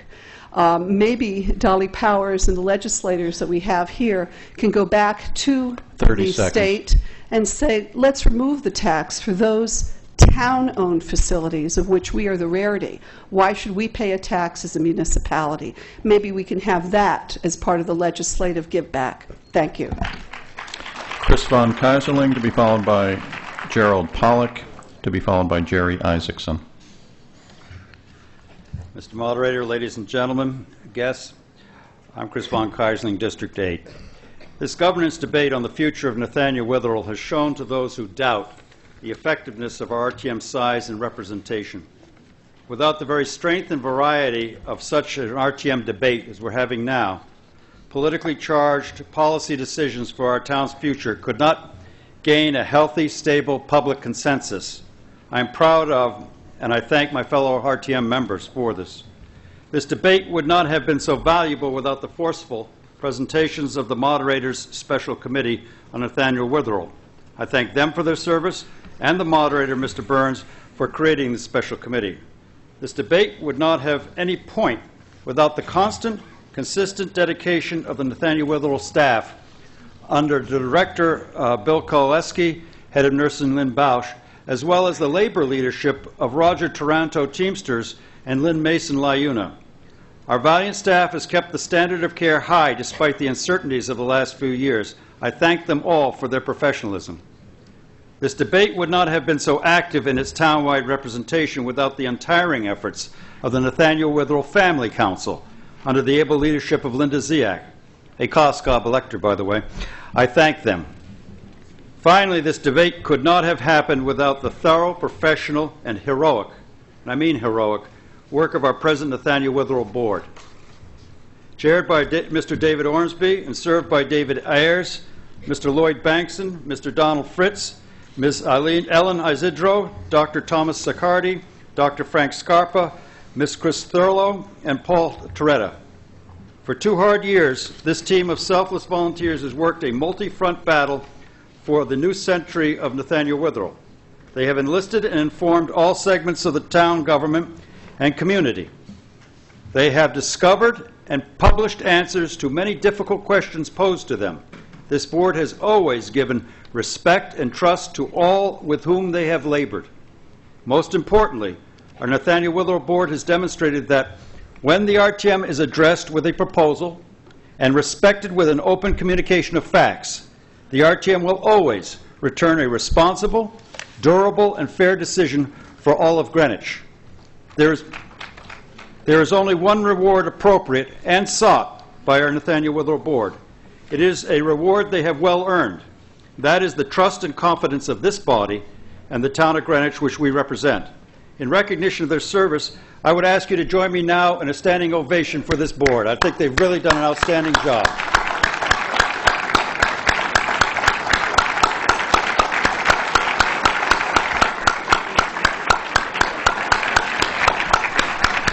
Thank you. Gerald Pollack to be followed by Jerry Isaacson and then Leslie Tarkington. Ladies and gentlemen, I'm a member of the Special Committee.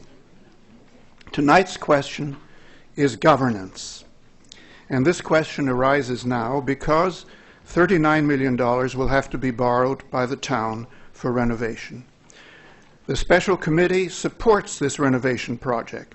Our problem with Resolution 3 is that it would defer the decision about governance to an indefinite future. We believe that the prospects for maintaining Witherell as an outstanding provider of services and operating in the black would best be served by changing its governance from a town department to a not-for-profit corporation. We haven't recommended that that change take place now, but only when the renovated facility is ready for occupancy, which will be in about 4 years. The current board would see Witherell through this entire process. Why change governance? If it ain't broke, why fix it? Mainly because of the longer-term constraints on government programs that constitutes Witherell's main source of revenues. Witherell is primarily financed by governments. In the first 8 months of the current fiscal year, almost 3/4 of its costs were covered by taxpayer dollars. Medicaid paid 49%, Medicare 20%, and the town 4%. Private pay residents paid 27%. At the federal and state levels, there is awareness that the growth of Medicare and Medicaid spending is out of control, and that spending would grow even faster with the aging of the baby boomers. But this can't happen. President Bush wants to cut Medicare and Medicaid.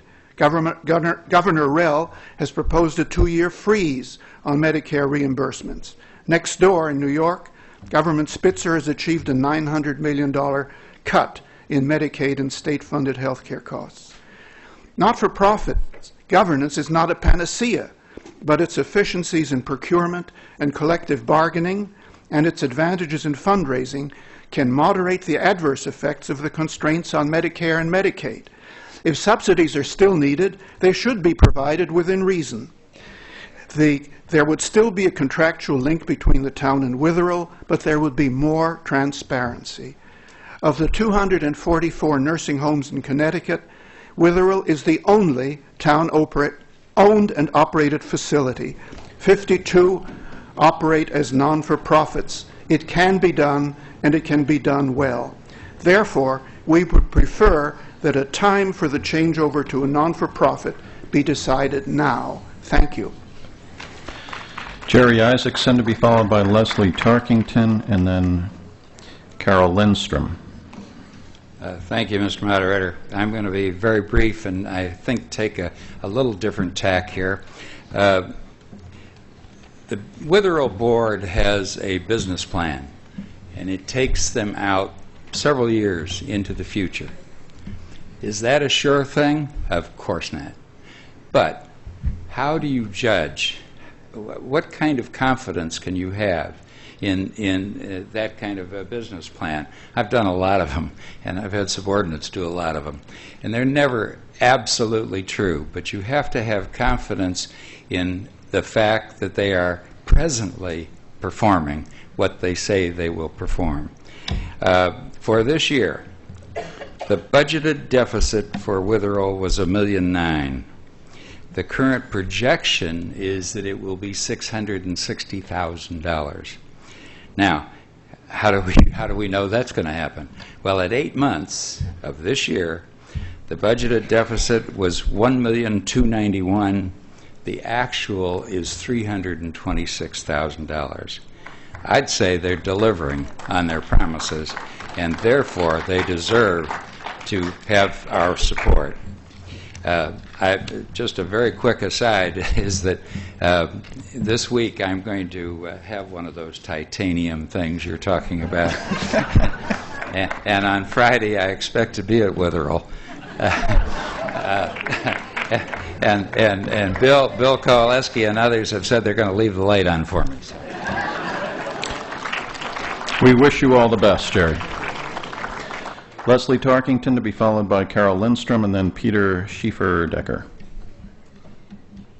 Good evening, Mr. Moderator, members of the RTM, and guests. Could you pull that mic? Thank you. Okay. Well, good evening, all of you. I am Leslie Tarkington, BET member and liaison to Nathaniel Witherell, and a former Witherell board director. Together with Alma Rutgers, BET member, and the other liaison, we support the Witherell resolution. Town demographics are changing. Today, Greenwich has more residents over the age of 65 than children in the town's school system. There are many reasons why further studies should be completed before a decision on spin-off is made. We'll list 5. First, analysis to compare governance and cost issues of a town department, revolving fund, enterprise fund, and a 501c3 entity, including GASB accounting for the lease of Witherell's land and improvements and transfer its operating business. How might the transfer impact the town's cash flow and financial statements? Second, transferring Nathaniel Witherell to a nonprofit is privatizing Nathaniel Witherell. As an example, Edge Hill is a nonprofit nursing home. Nonprofit nursing homes are dominated by and compete with commercial nursing homes. Nevertheless, the town would remain obligated on Witherell's debt. Third, the nursing home industry is capital-intensive, highly cyclical, and regulated. Nursing homes typically have substantial debt. In a recent 6-year period, 20 Connecticut nursing homes with approximately 2,200 beds closed. Because Nathaniel Witherell has been managed as a town department, it has been protected from the economic cycle. Fourth, Witherell is relied upon 24/7 as a town Homeland Security and Red Cross Emergency Center and is used as the town's remote computer backup contingency site. There is no reimbursement for meals, use of its beds, and other costs or burden incurred on an already stressed staff.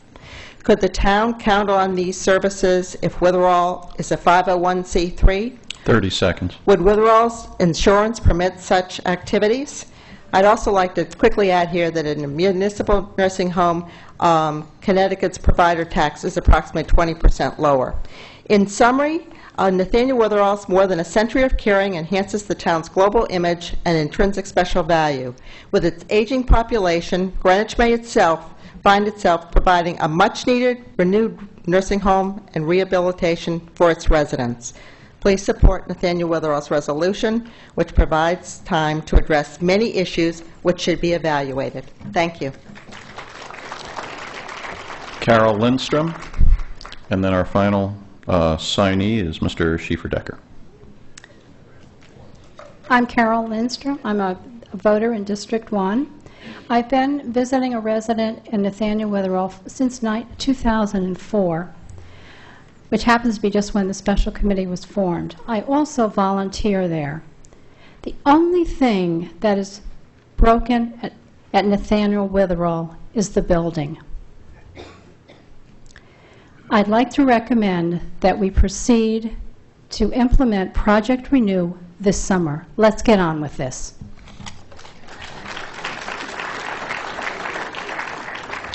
Peter Schieferdecker. Mr. Moderator, ladies and gentlemen, my name is Peter Schieferdecker. I think I signed my name on the wrong list because I'm the last one. I thought there was number 5 or so. I'm president of the Nathaniel Witherall Auxiliary, which is, if I listen to all the speakers here, a little bit under the radar. Dom Coliandro spoke about the volunteers, and so did Heather. But not too many people have mentioned the more than 100 people that volunteer daily and give their best at Nathaniel Witherall.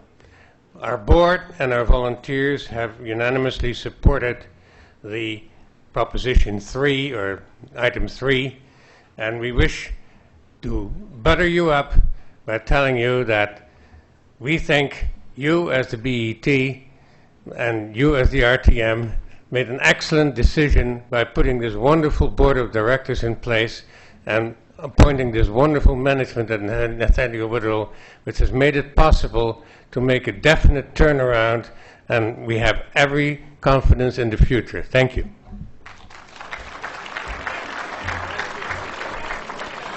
Mr. Schieferdecker, the final word is a coveted spot on our list.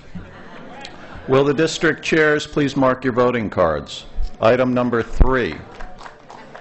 And proceed to poll your delegation. We have one final item, so I remind our members to stay with us for item number 7, which now comes before us. Who has that resolution?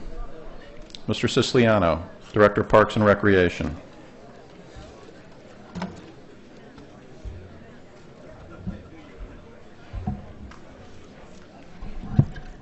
Item number 7, resolve that the Town of Greenwich, acting through its first selectman, enter into a lease agreement with the Children's Day School, Inc. of Greenwich, Connecticut, for space at the Western Greenwich Civic Center.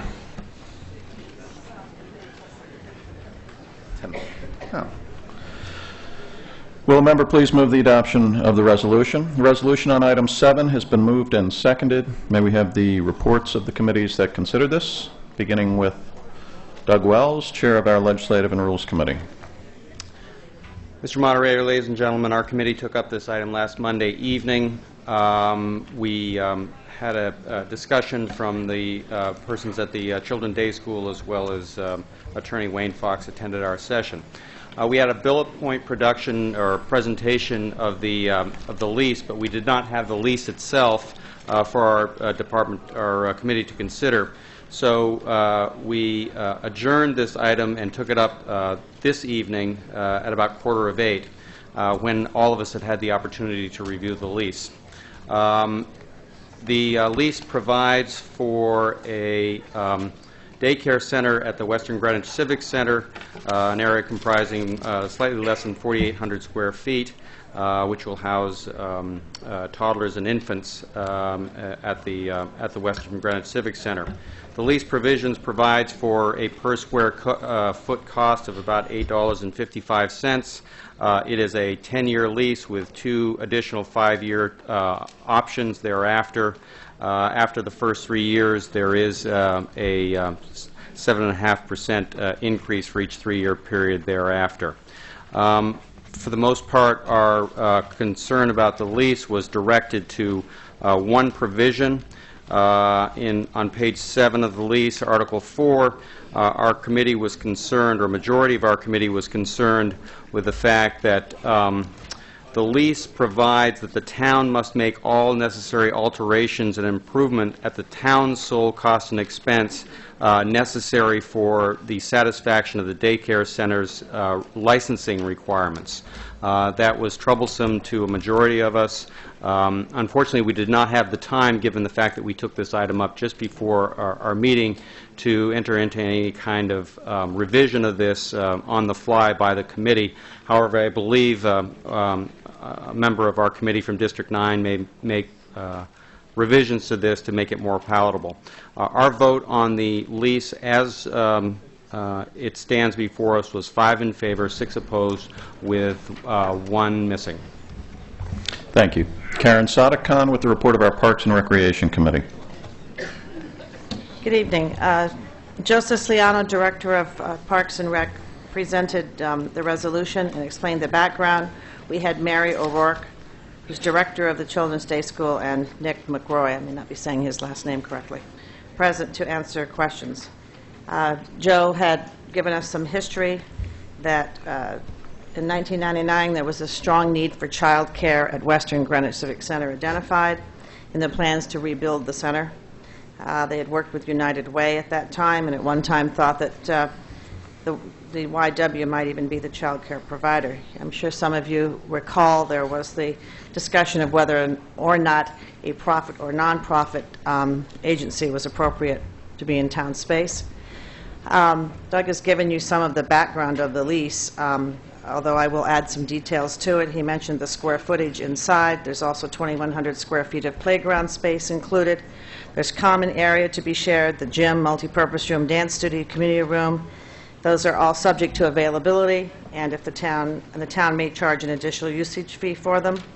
Installation of playground surface and equipment will be completed by the school at its cost and expense.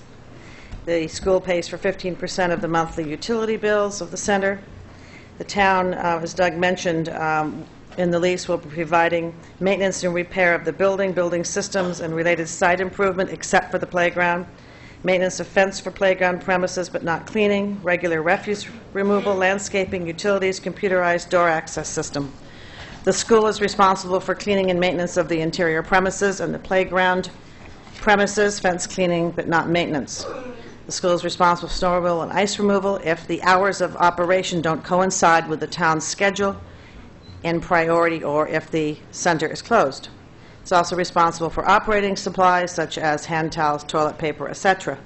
There was a lot of talk about insurance. The school is to maintain and to name the town as an additional insured and loss payee.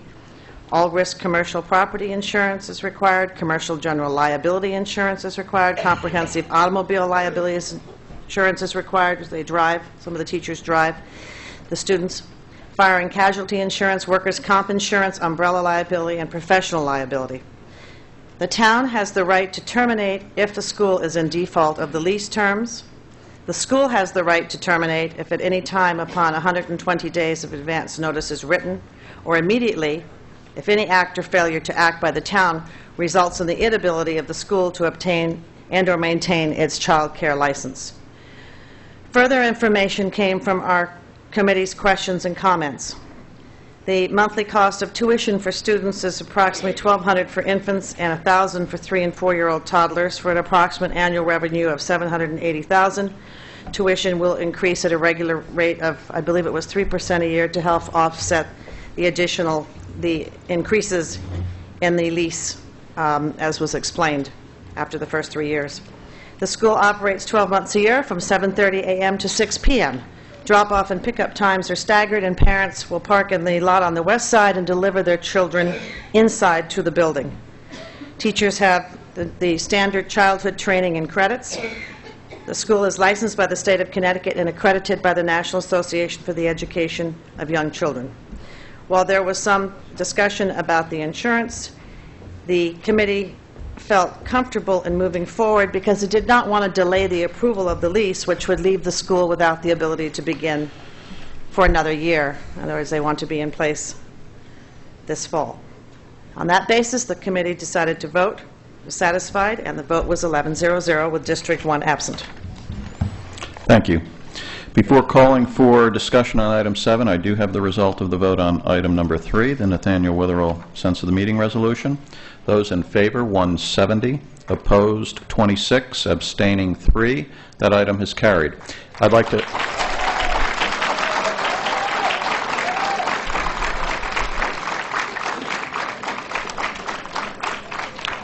I want to thank all members of the public who took the time to come and share their views with us tonight. Thank you very much. All right, back to the final item here. Item number 7, discussion on item number 7. Jane Arnone, District 9.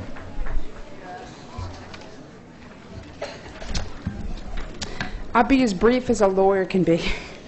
I have a motion to amend this particular lease that was before us. I'm an alternate on legislative and rules, and one of the issues that we were a bit concerned about has to do with the town's reimbursement and actually putting forth the monies to put the project into compliance so that the daycare facility can get its licensure. Essentially, the motion that I have tonight is to add language to Section 4 of the lease, which, and I'm just going to read it, unfortunately. It's kind of boring, but to add after the word, actually it's line 1, 2, 3, 4, 5, 6, 7, and I realize that probably most of you haven't seen the lease, but to essentially limit the town's ability and necessity of putting forth monies to put the licensure in, and putting the language in to make it deemed necessary by applicable local and or state licensing agencies. What that means is that when the child care facility comes to the town to have to put forth any monies to put the property into compliance, that the agencies that are requiring the changes have to give notice to the town. And also the other part of the motion is to give the town 45 days prior notice of having to do any kind of alterations. That's the motion that I'm making. All right. I'm sorry. I was otherwise occupied. Could you just give me the page now that we're on? It's page 7 of the lease. Right. It's the second paragraph, and I think that there could be other versions of the lease floating around. So This is paragraph labeled number 6? it's paragraph 4, use of premises. Do No, you have wait a that minute. section? Do I have a different... You said page 7? Yes. I think there's a different version of the lease that's going around. Okay. My page 7, paragraph 4 is on page 4. That's what I have. It's the part of the lease that says use of premises. Okay. Okay, it's in the second paragraph. Okay. Okay, it's the 1, 2, 3, 4, 5th, 6th line, starting Yep. with improvements and or alterations. Right. And after the word "are," what I'm suggesting is the words "deemed necessary by applicable local and or state licensing agencies." That language be inserted in there, and the word "necessary" that's there now be deleted. Okay. And then the other part of the change is, okay, Well. it's line 1, 2, 3, 4, 5, 6, 7, 8, 9. And that is, and within 45 days of written notice given to the town. So the deletion on that line will be after the word "within," a time period that is satisfactory to CDS. That should be deleted. So that the town has 45 days essentially to comply. Otherwise, it's not defined well enough. All right. Can you hand me something in writing with this language? Yes, I believe that I've made that indication on the version of the lease that you have with the law department. Maybe you could. Who are you talking to? I'm sorry. All right. Let me ask this. How many of our members have a copy of this lease? Not too many. Not too many?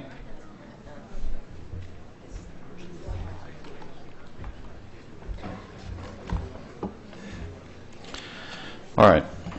So you are offering a motion to amend item 7 Yes, to amend the terms of the lease, yes. which are referred to in item 7, in those two respects. Yes, that's it. Both of which, the copy you just handed me and the copy I had, those changes would go on page 4, under paragraph 4, use of premises. Let me just read the sentence that's being amended. In the event that any improvements and/or alterations are necessary to the base building so as to bring the project into compliance with, or to otherwise maintain such compliance for public use, or in the event that any such improvements and/or alterations, and as it now reads, are necessary for the satisfaction of CDS's child care licensing requirements, you would change that to, or in the event that any such improvements and/or alterations are deemed, you would then insert, are deemed necessary by any applicable local and/or state licensing agencies. Correct. And then you would leave for the satisfaction. I don't know. I don't know. And then after that insertion, we delete the word necessary that is there, Yes. and we pick up with for the satisfaction. Right. Okay. That's right. And it then goes on to say that sentence, then the Local. town, okay, so we're saying in the event that any improvements are necessary, then the town shall make all such alterations and improvements at its sole cost and expense, and it now reads, and within a time period that is satisfactory to CDS. And your change would amend that to say, and within 45 days written notice to the town? Of written I'm notice sorry. given to the town. Within 45 days of written notice given to the town. Right. Okay, prior written notice. Well, It's sort of implied, but okay. That's your motion to amend. yes, and I was actually given one other word to put local, comma, federal and/or state to that, to the first part, to throw in federal agencies as well. Local, comma, federal and/or state, or? Right, licensing agencies, just in case there's any kind of federal requirements. Okay. Okay. Thank you. All right, that is a motion to amend offered by Ms. Arnone. All right. Ms. Caldwell, for what purpose do you rise?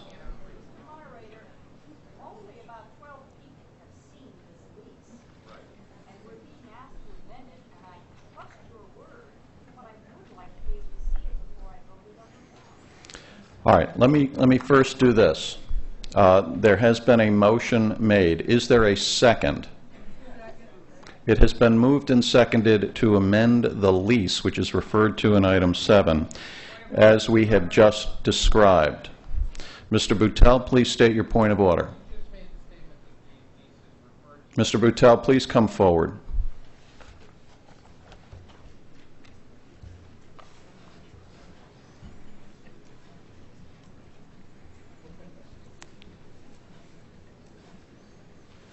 Mr. Moderator, fellow members, when we have dealt with leases like this in the past, we have traditionally had language in the resolution which referenced the lease attached hereto and made a part hereof, so that we can actually amend the lease that is attached. What is your point of order? My point of order is, since that language does not exist here, I wonder whether the actual lease can be amended tonight without first referencing the exact lease in the resolution.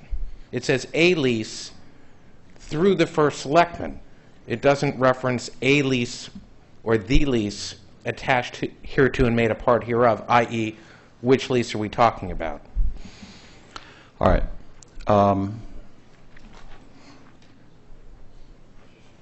We will not adopt this resolution. I will rule that this resolution must refer to a specific lease.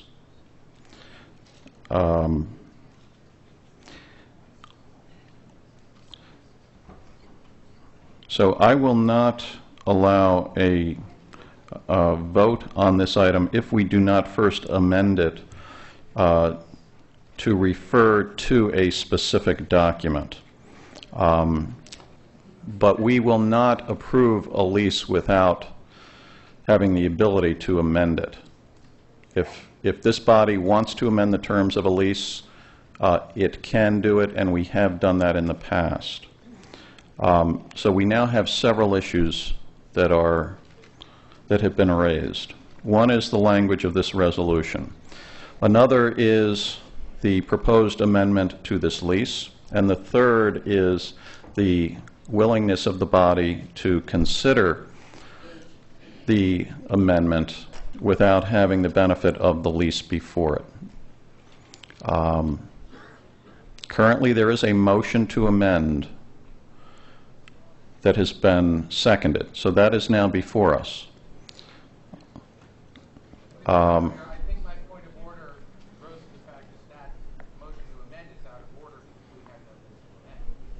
Okay, well, this is the lease that is referred to.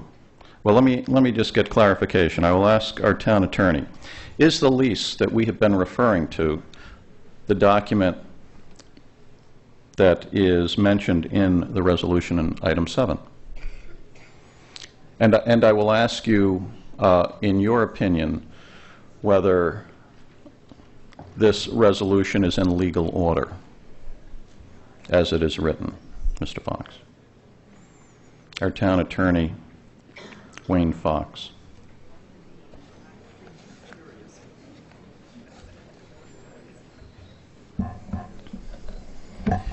Having attended a number of the committee meetings in conjunction with this lease, I'm not sure why it occurred, but apparently what happened is that there were some members that had a copy of it, some members did not. I know in meeting with Eleanor, that committee was concerned when they met last week that, as I recall, only 1 or 2 members had seen the lease. So that certainly has been a problem.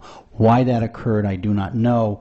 It was my understanding that a copy of the lease was to have been put out on the internet, on the town website for purposes of review. For some reason that didn't work as they had planned.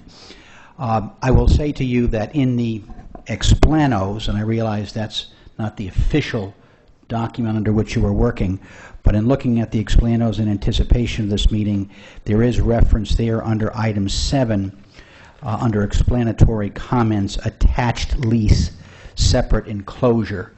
That's the way it came to me.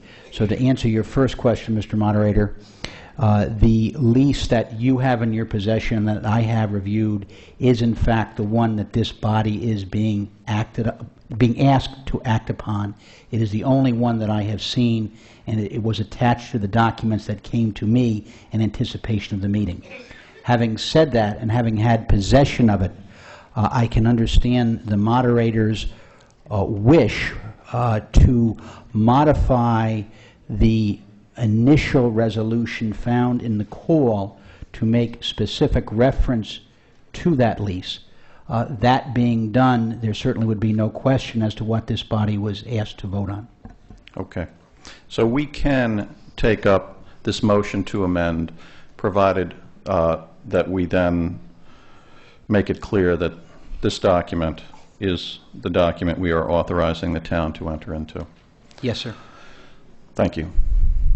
Mr. Porter, for what purpose do you rise? A point of information. I believe that the signator on behalf of the town is the first selectman. Through you, I would like to know if the change that has been suggested, the amendment that is suggested, is acceptable to the first selectman, to the town. All right, the question is, are the changes that have been suggested by Ms. Arnone's motion to amend acceptable to the parties to the lease? All right, we have a representative from the tenant. This is Nick Macri, who's a member of the board of the child care. Good evening, members. Mr. Moderator, I would like to thank you for your consideration of the lease this evening. I request... Mr. Macri, I will give you an opportunity to address this issue. Yes. later. But the only question is, are you aware of these proposed changes, and Yes. are they acceptable Yes. to your I'm aware of organization? the changes, and they are acceptable to CDS. Okay, thank you. Is there anyone on behalf of the town who can respond?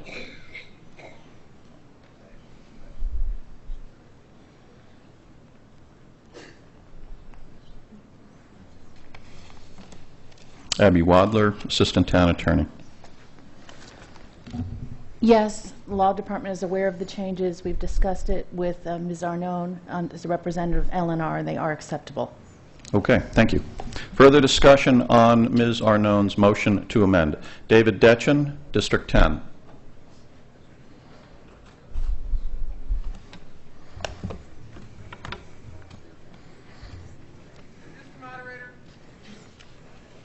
Mr. Boutel, for what purpose do you rise?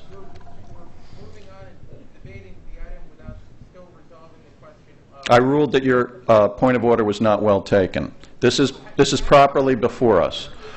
Mr. Detchen. That's a different issue. Let me explain something.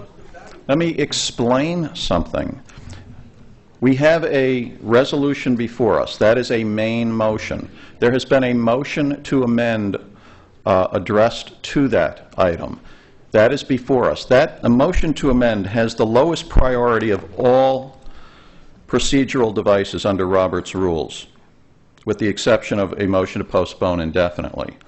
We could, while the motion to amend is pending, consider other motions that would address the problems that have been raised relating to the lack of access to the lease. So if someone wants to refer this, wants to postpone it to a certain time, all those motions are available to us. Mr. Detchen. I don't have a copy of the lease with me this evening, but in fact, this issue came up in the course of the Parks and Rec meeting.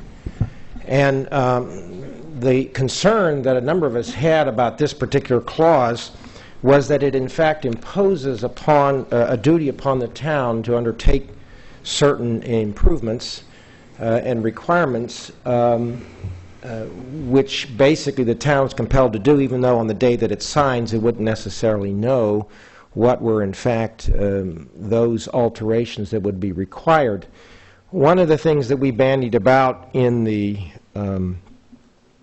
Parks and Rec was whether we should try to change the procedure in terms of giving more notice or whatnot, or whether we should just simply say that if in fact such a situation arises where the town would be called upon to make the alterations, if in fact it felt that the alterations were too extensive, too expensive, inappropriate for that particular facility or whatever, that if the town refused to make those alterations for whatever of those reasons, that then the sole remedy of the tenant would be to terminate the lease.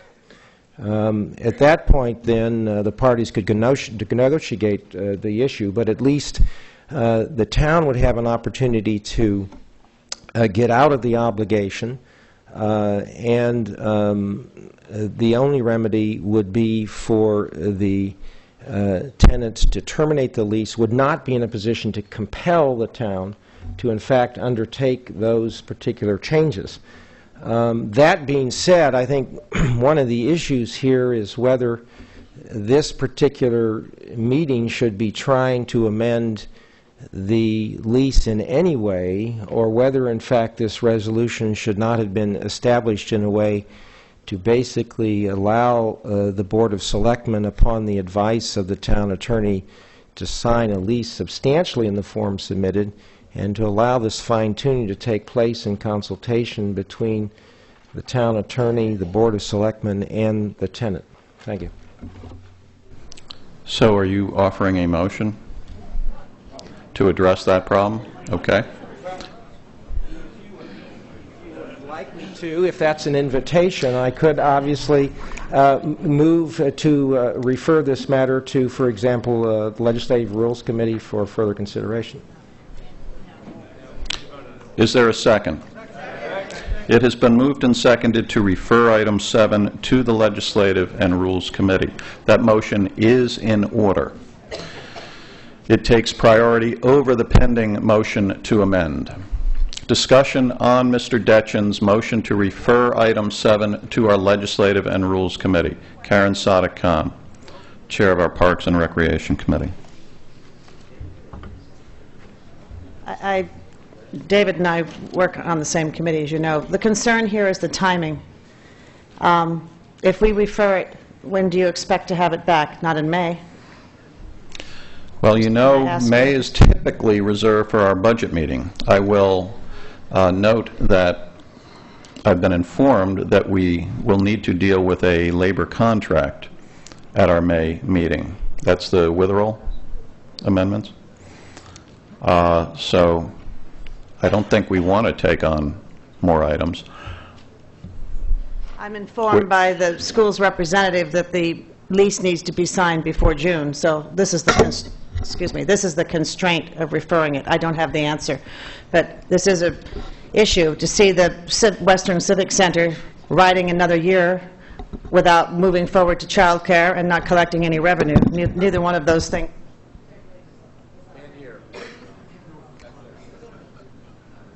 Is there a green light on there?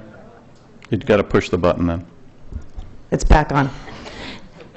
Postponing the child's the program at the school is not desirable, nor is losing a year's full of a year's worth of income for the building. Well, you know, it's up to this body as to the timing and what we take up at our May meeting. Mary Ferry, District 5.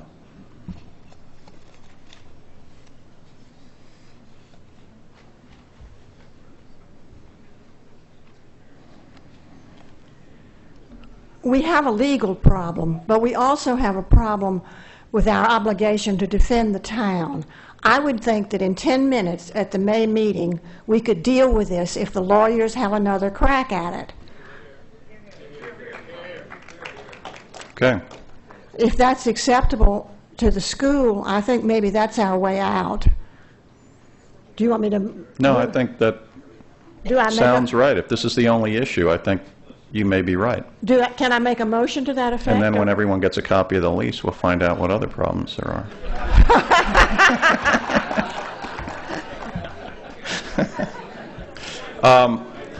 So there is currently pending a motion to refer this. That is what we are talking about. Can I add refer to May meeting? All right. You are moving to amend the motion to refer to add a requirement that the Legislative and Rules Committee bring it back to us for our May meeting. By the way, when is our call deadline? You know, we can bring this back with the language referring to a document marked as Exhibit A or attached here to as Exhibit A, and then work on the lease, which is a week from Friday. Okay, so I think we can do that. So you are moving to amend the motion to refer to add a requirement that the committee bring this back to us for the May meeting. If that's acceptable, yes. All right. Is there a second? Is there any objection to that? Okay. Then I will call for a. All right. Let's have discussion on the motion to amend the motion to refer item 7. Mr. von Keyserling. I share everybody's consternation at this, and it's definitely out of normal process, but I've been informed by members of the school that even if we approve this in May, they will not be able to get their enrollment for the next session in time, so that they will lose a session of their school. I believe if we could ask of the ladies from the school if that's correct. Okay, well, I think we should not have had this brought to us in April without copies to everybody. Further discussion on the motion to amend the motion to refer. Yes. Good evening, and thank you for the opportunity for us to talk about this issue of timing. It's extremely important that we have this vote of yes so we can get licensed. We have families waiting to know that they can be at the school September 4th for opening day. Children's Day School is one of 3 schools that will take 6-week-old babies, so their families can get to work. If we miss this deadline, we will not be able to open our doors September 4th. We will really, essentially, not have a place to go. We have 60 families waiting. Could you tell us why, if we were to approve this in mid-May, you wouldn't be able to proceed? We need to be in the building so we can have it ready for the state licensing to come to... When do you need to be in the building? Excuse me? When do you We're need to be in asking the July building? 1 to be in. So why would the May approval date pose a problem? For the moving procedure and for to get all the parts of the school, we have to have everything in place in the school. You understand it does not sound like we're going to approve this tonight. I understand that, and I'm very concerned. And you cannot work with us on a mid-May approval? May I ask Nick McRae to answer that question? Okay. Okay, thank you. Understanding that most of our members haven't seen the lease you're asking us to approve, and there are problems with it, apparently. Mr. Moderator, as part of the time constraints, we are now in the process of our enrollment. We have an obligation to 60 families here in town that need daycare. If we defer this decision this evening, we would have to defer our enrollment. We will not be able to maintain our promise for daycare for September. There is a host of work that needs to be done on our part and on the part of town of Greenwich, so we can occupy for July 1st for the state of Connecticut to come down to inspect and grant the license. The state of Connecticut will not come down and inspect unless the building is ready to go and set up for operations. If we defer to May, we will not have the opportunity to have everything ready to go for that inspection for July, so we can get the playground in and all of the other accoutrements that are required for this inspection. Dr. Delman, District 9.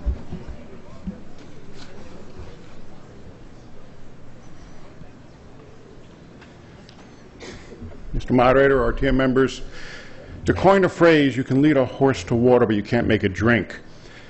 This lease is on the town website. Because RTM members do not avail themselves to look at it, it is not appropriate to penalize the school.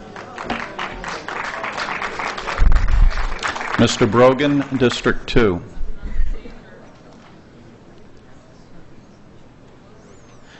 Mr. Moderator, members of the RTM, this vague resolution and the fact that we were not provided with copies of the lease, whether it was on the website or not, wasn't with these materials on the website, is shameful on the part of the town.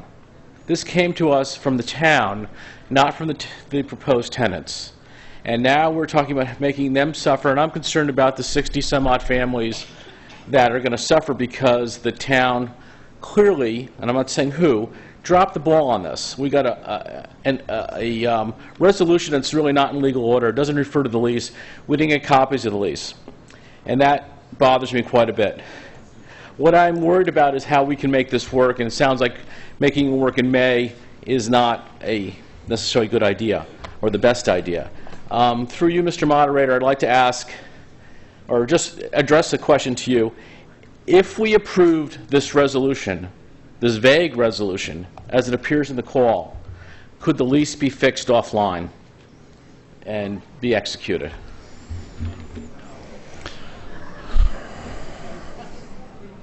Well, what we have always done is authorize the town to enter into a specific lease. So I suppose if we were not specific as to lease language and didn't refer to a particular document, perhaps the town could, after our meeting, take that as authorization to amend something. I don't think that's good process. I think it's horrible, but I think it's the town that dropped the ball, not these families and not the tenant. I think we should do the best we can to make this work because The way this came to us was completely improper. Thank you. Mr. Wells?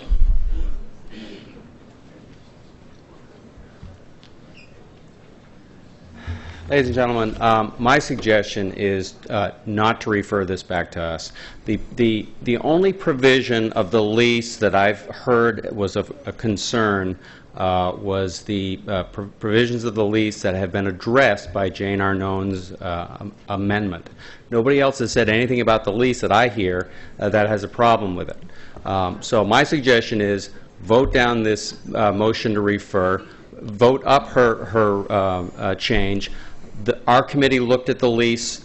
That was the only problem that the members of our committee had with it. The only thing is we didn't bring you forth a committee resolution amending this lease because we simply ran out of time. We had the lease this evening and didn't have an opportunity to do it.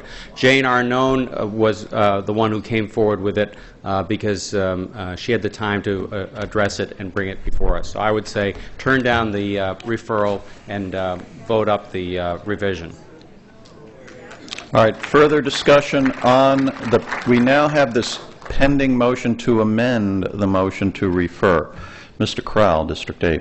Question to you, Mr. Moderator, just going on the summary that we were prepared. It states that the term for the lease... Mr. Crowell, I think you'd need to come forward.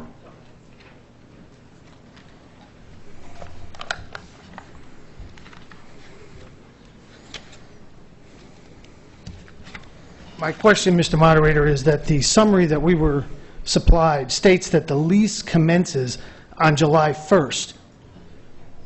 I've heard this evening that they need to be in the building prior to that date. Is there a clause in the lease that allows them time prior to the commencement of this lease for fit-up? Because I don't understand how then, if the lease doesn't start till July 1st... I don't either. What is the answer to that question? Can we please get an answer why, if this doesn't start till July 1st, would a mid-May approval cause them problems if they can't get in there until July 1st? Mr. Moderator, we need to make promises to the families. Excuse me. I would like, is it correct, I'd like the town to tell us, do they have a right to get in? We're going to answer Mr. Crowell's question. Would this tenant have a right to access this space prior to July 1st?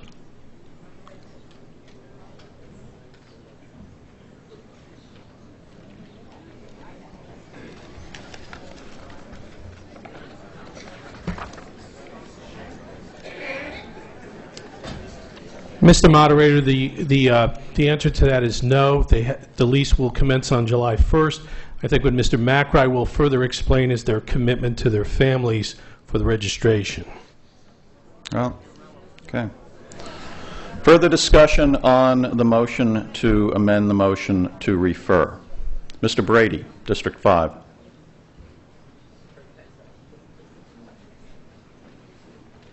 Mr. Moderator, members, guests, I think there is one other item Mr. Deitzen mentioned earlier, which, as the language of the lease we haven't seen states, there is an uncapped, unlimited liability on the part of the town, even with notice, that it must make repairs or changes to the structure of the building to accommodate regulatory requirements placed on the tenant by various agencies. That also, I believe, needs to be fixed. Thank you. Okay. Further discussion. Sir, in the back.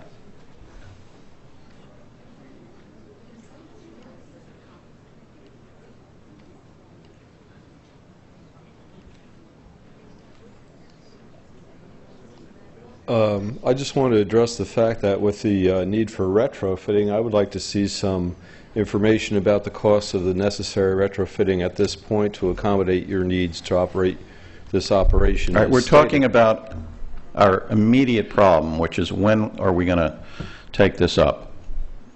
Should we refer this to legislative and rules with a directive to bring this back in May? That's what we're discussing right now. Okay, I wasn't addressing that, so I'll stand aside. Right, that is what we are addressing right now. Mr. Shulman, did you want to address that?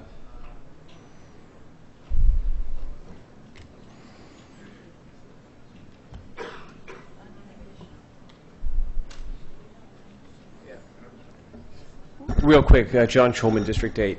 I really feel for you and the families involved in this, but I can't see any way that this thing can possibly be taken care of tonight. It's bad law, it's bad business, bad practice.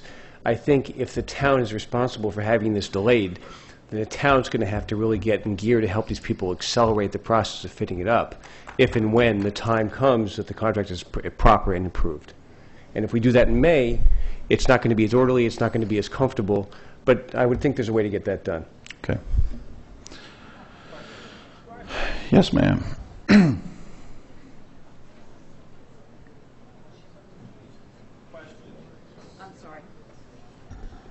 My name is Mary Ann O'Rourke. I'm the director of the school we're talking about tonight. If there is a way that we can pass this tonight, you'll make my job a lot easier. I do have the parents who are willing and ready and signed up to come to the Weston Greenwich Civic Center on September 4th. The reason we need to get in by July is the state will not come down and look at us until we are fully set up to run as a child care center. It may be out of order, but I have sensed that perhaps there is a way to do this, and I implore you to find that way.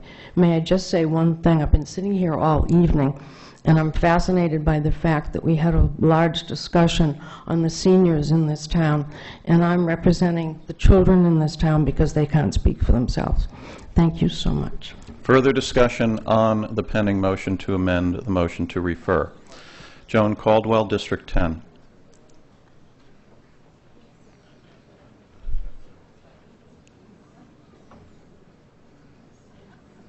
Mr. Moderator, I, for one, have absolutely no intention of voting for something that I do not completely understand. So I'm on record. The thing that fascinates me is that the tenants, and I hope they do get in, are not planning to move in until July. So why can we not deal with this in a few minutes early in our May meeting? I don't understand this. I could move a house in that length of time. Yes, is it Mrs. Relier? I'm in District 2, Mimi Relier. I would like to reiterate what Ms. O'Rourke said. We have listened to 90 minutes of people talk about something that we already know about, Nathaniel Witherell. We know that's a good organization. Christian Day School is another really fine organization. This isn't new to us. These people need the space. If they can't sign up, if they don't know that they're going to get final approval in May, they can't sign up their people. That's 60 families. A lot of these are scholarship families. They have no place to go. We need to get this passed. We need to make some special thing, like Mr. Brogan said, to help these people out. Maybe a mistake has been made, but we have just listened to everything about Nathaniel Witherell, and we're ignoring 60 families, some of them with babies that have no other place to put their people. I hope you can do something tonight to get this moving. All right. I'm going to call for the vote. I think we know what the issue is. There are people, members here, who are uncomfortable approving something they have not seen, and we know that this Christian Day School, Children's Day School. Well, that's what someone just said, so my apologies. Children's Day School says that they cannot, well, you heard what they said. I don't want to. So those are the issues. Are we going to proceed? Ms. Detchen, do you have a solution for us? Because we know what the issue is here, and we now need to decide, are we going to act on our discomfort? Okay. Mr. Detchen.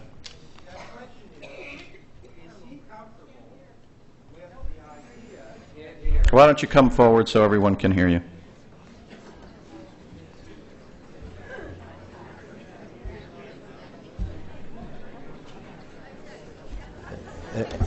Actually, I would have made an amendment to the lease, but for the fact that there was already an amendment on the floor, and we know the rule about not making amendments to amendments.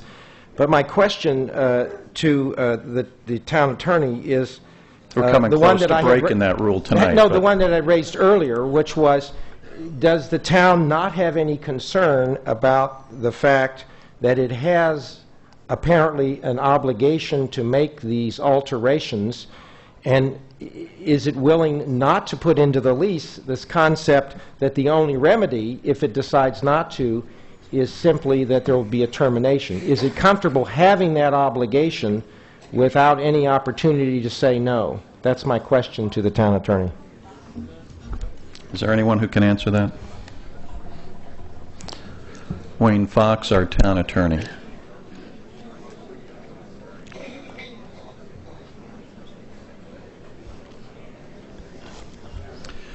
Good question. Let me try to answer it.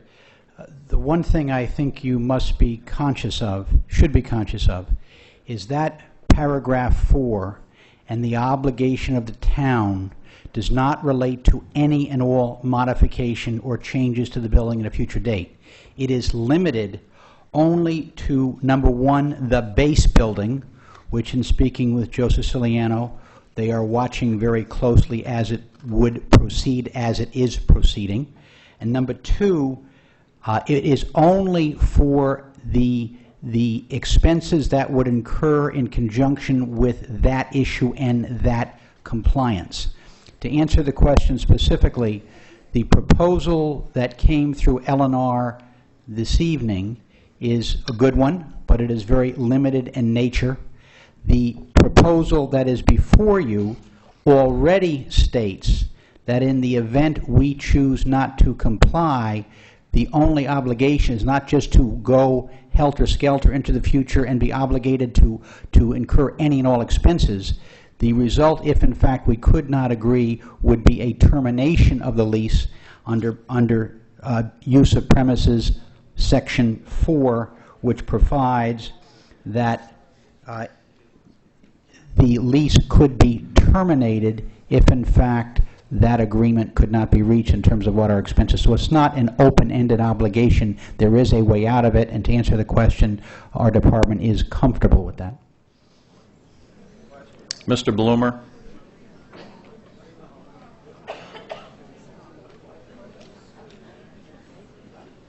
The answer that we just got from town council, I have no reason to question, except that I don't have the lease, and most of us have not seen the lease. I must say I have to agree with Ms. Caldwell that we cannot approve this lease this evening with an explanation on the meaning of language that's not in front of us. The only solution is, sadly, that this needs to be referred back to I'm urging the body to vote favorably on the motion to refer so that we can all have a look at this lease and deal with these issues with the language in front of us. All right. I'm going to call for a vote on the pending motion to amend the motion to refer. This is to add a directive. We're not voting on the referral yet. We're just saying if we subsequently adopt the motion to refer, should it contain a directive to bring it back in May? Is there any objection to that? All right. So that motion to amend the motion to refer can be adopted upon unanimous consent. Now let's get down to the nitty-gritty.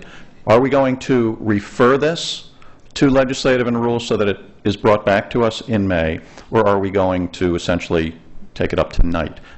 So discussion on the motion to refer. Mr. Boutel?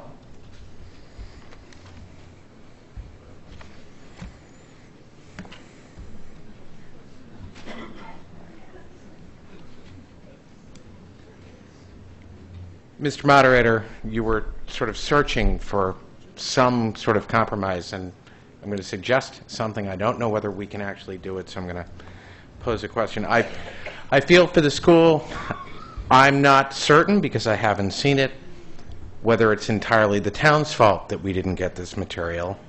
Were I opening a school, I wouldn't have waited until the April meeting to get my lease signed. You know, they're in the position, I have a child that's in preschool, they want to get the sign-ups, they want to get the deposits, I can understand. Within the town meeting, we have the claims committee where we delegate the full power of the town committee or the town meeting to one committee. My question is... No. No. We cannot delegate our authority other than as is provided in the charter, which is the sole example where the Claims Committee acts in And we place. can't delegate the authority for the signature of this lease back to the Board of Selectmen either. No. All right. I think we all know what our issues are. Do you want to look at this lease before you approve it, or do you want to take up these changes tonight? So, if you want to make sure you get a copy of this lease, you should vote in favor of this motion to refer. If you are comfortable with the representations that have been made about the town's protections and the needs of the Children's Day School, you should vote no on this motion to refer. Are we clear? Okay. All those in favor of the motion to refer item 7 to our Legislative and Rules Committee, please signify by saying aye. Aye. Opposed? No. All right, we're going to have to take a rising vote. All those in favor of the motion to refer, please rise.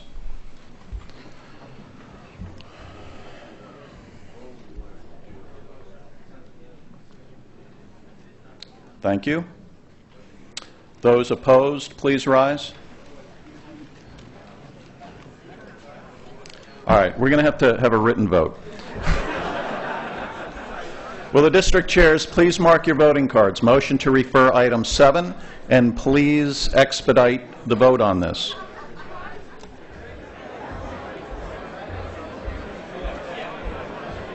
I have the result of the vote on the motion to refer item 7 to the Legislative and Rules Committee with the directive that it return it to us at our May meeting. Those in favor, 90. Opposed, 85. Abstaining, 3. That motion has carried.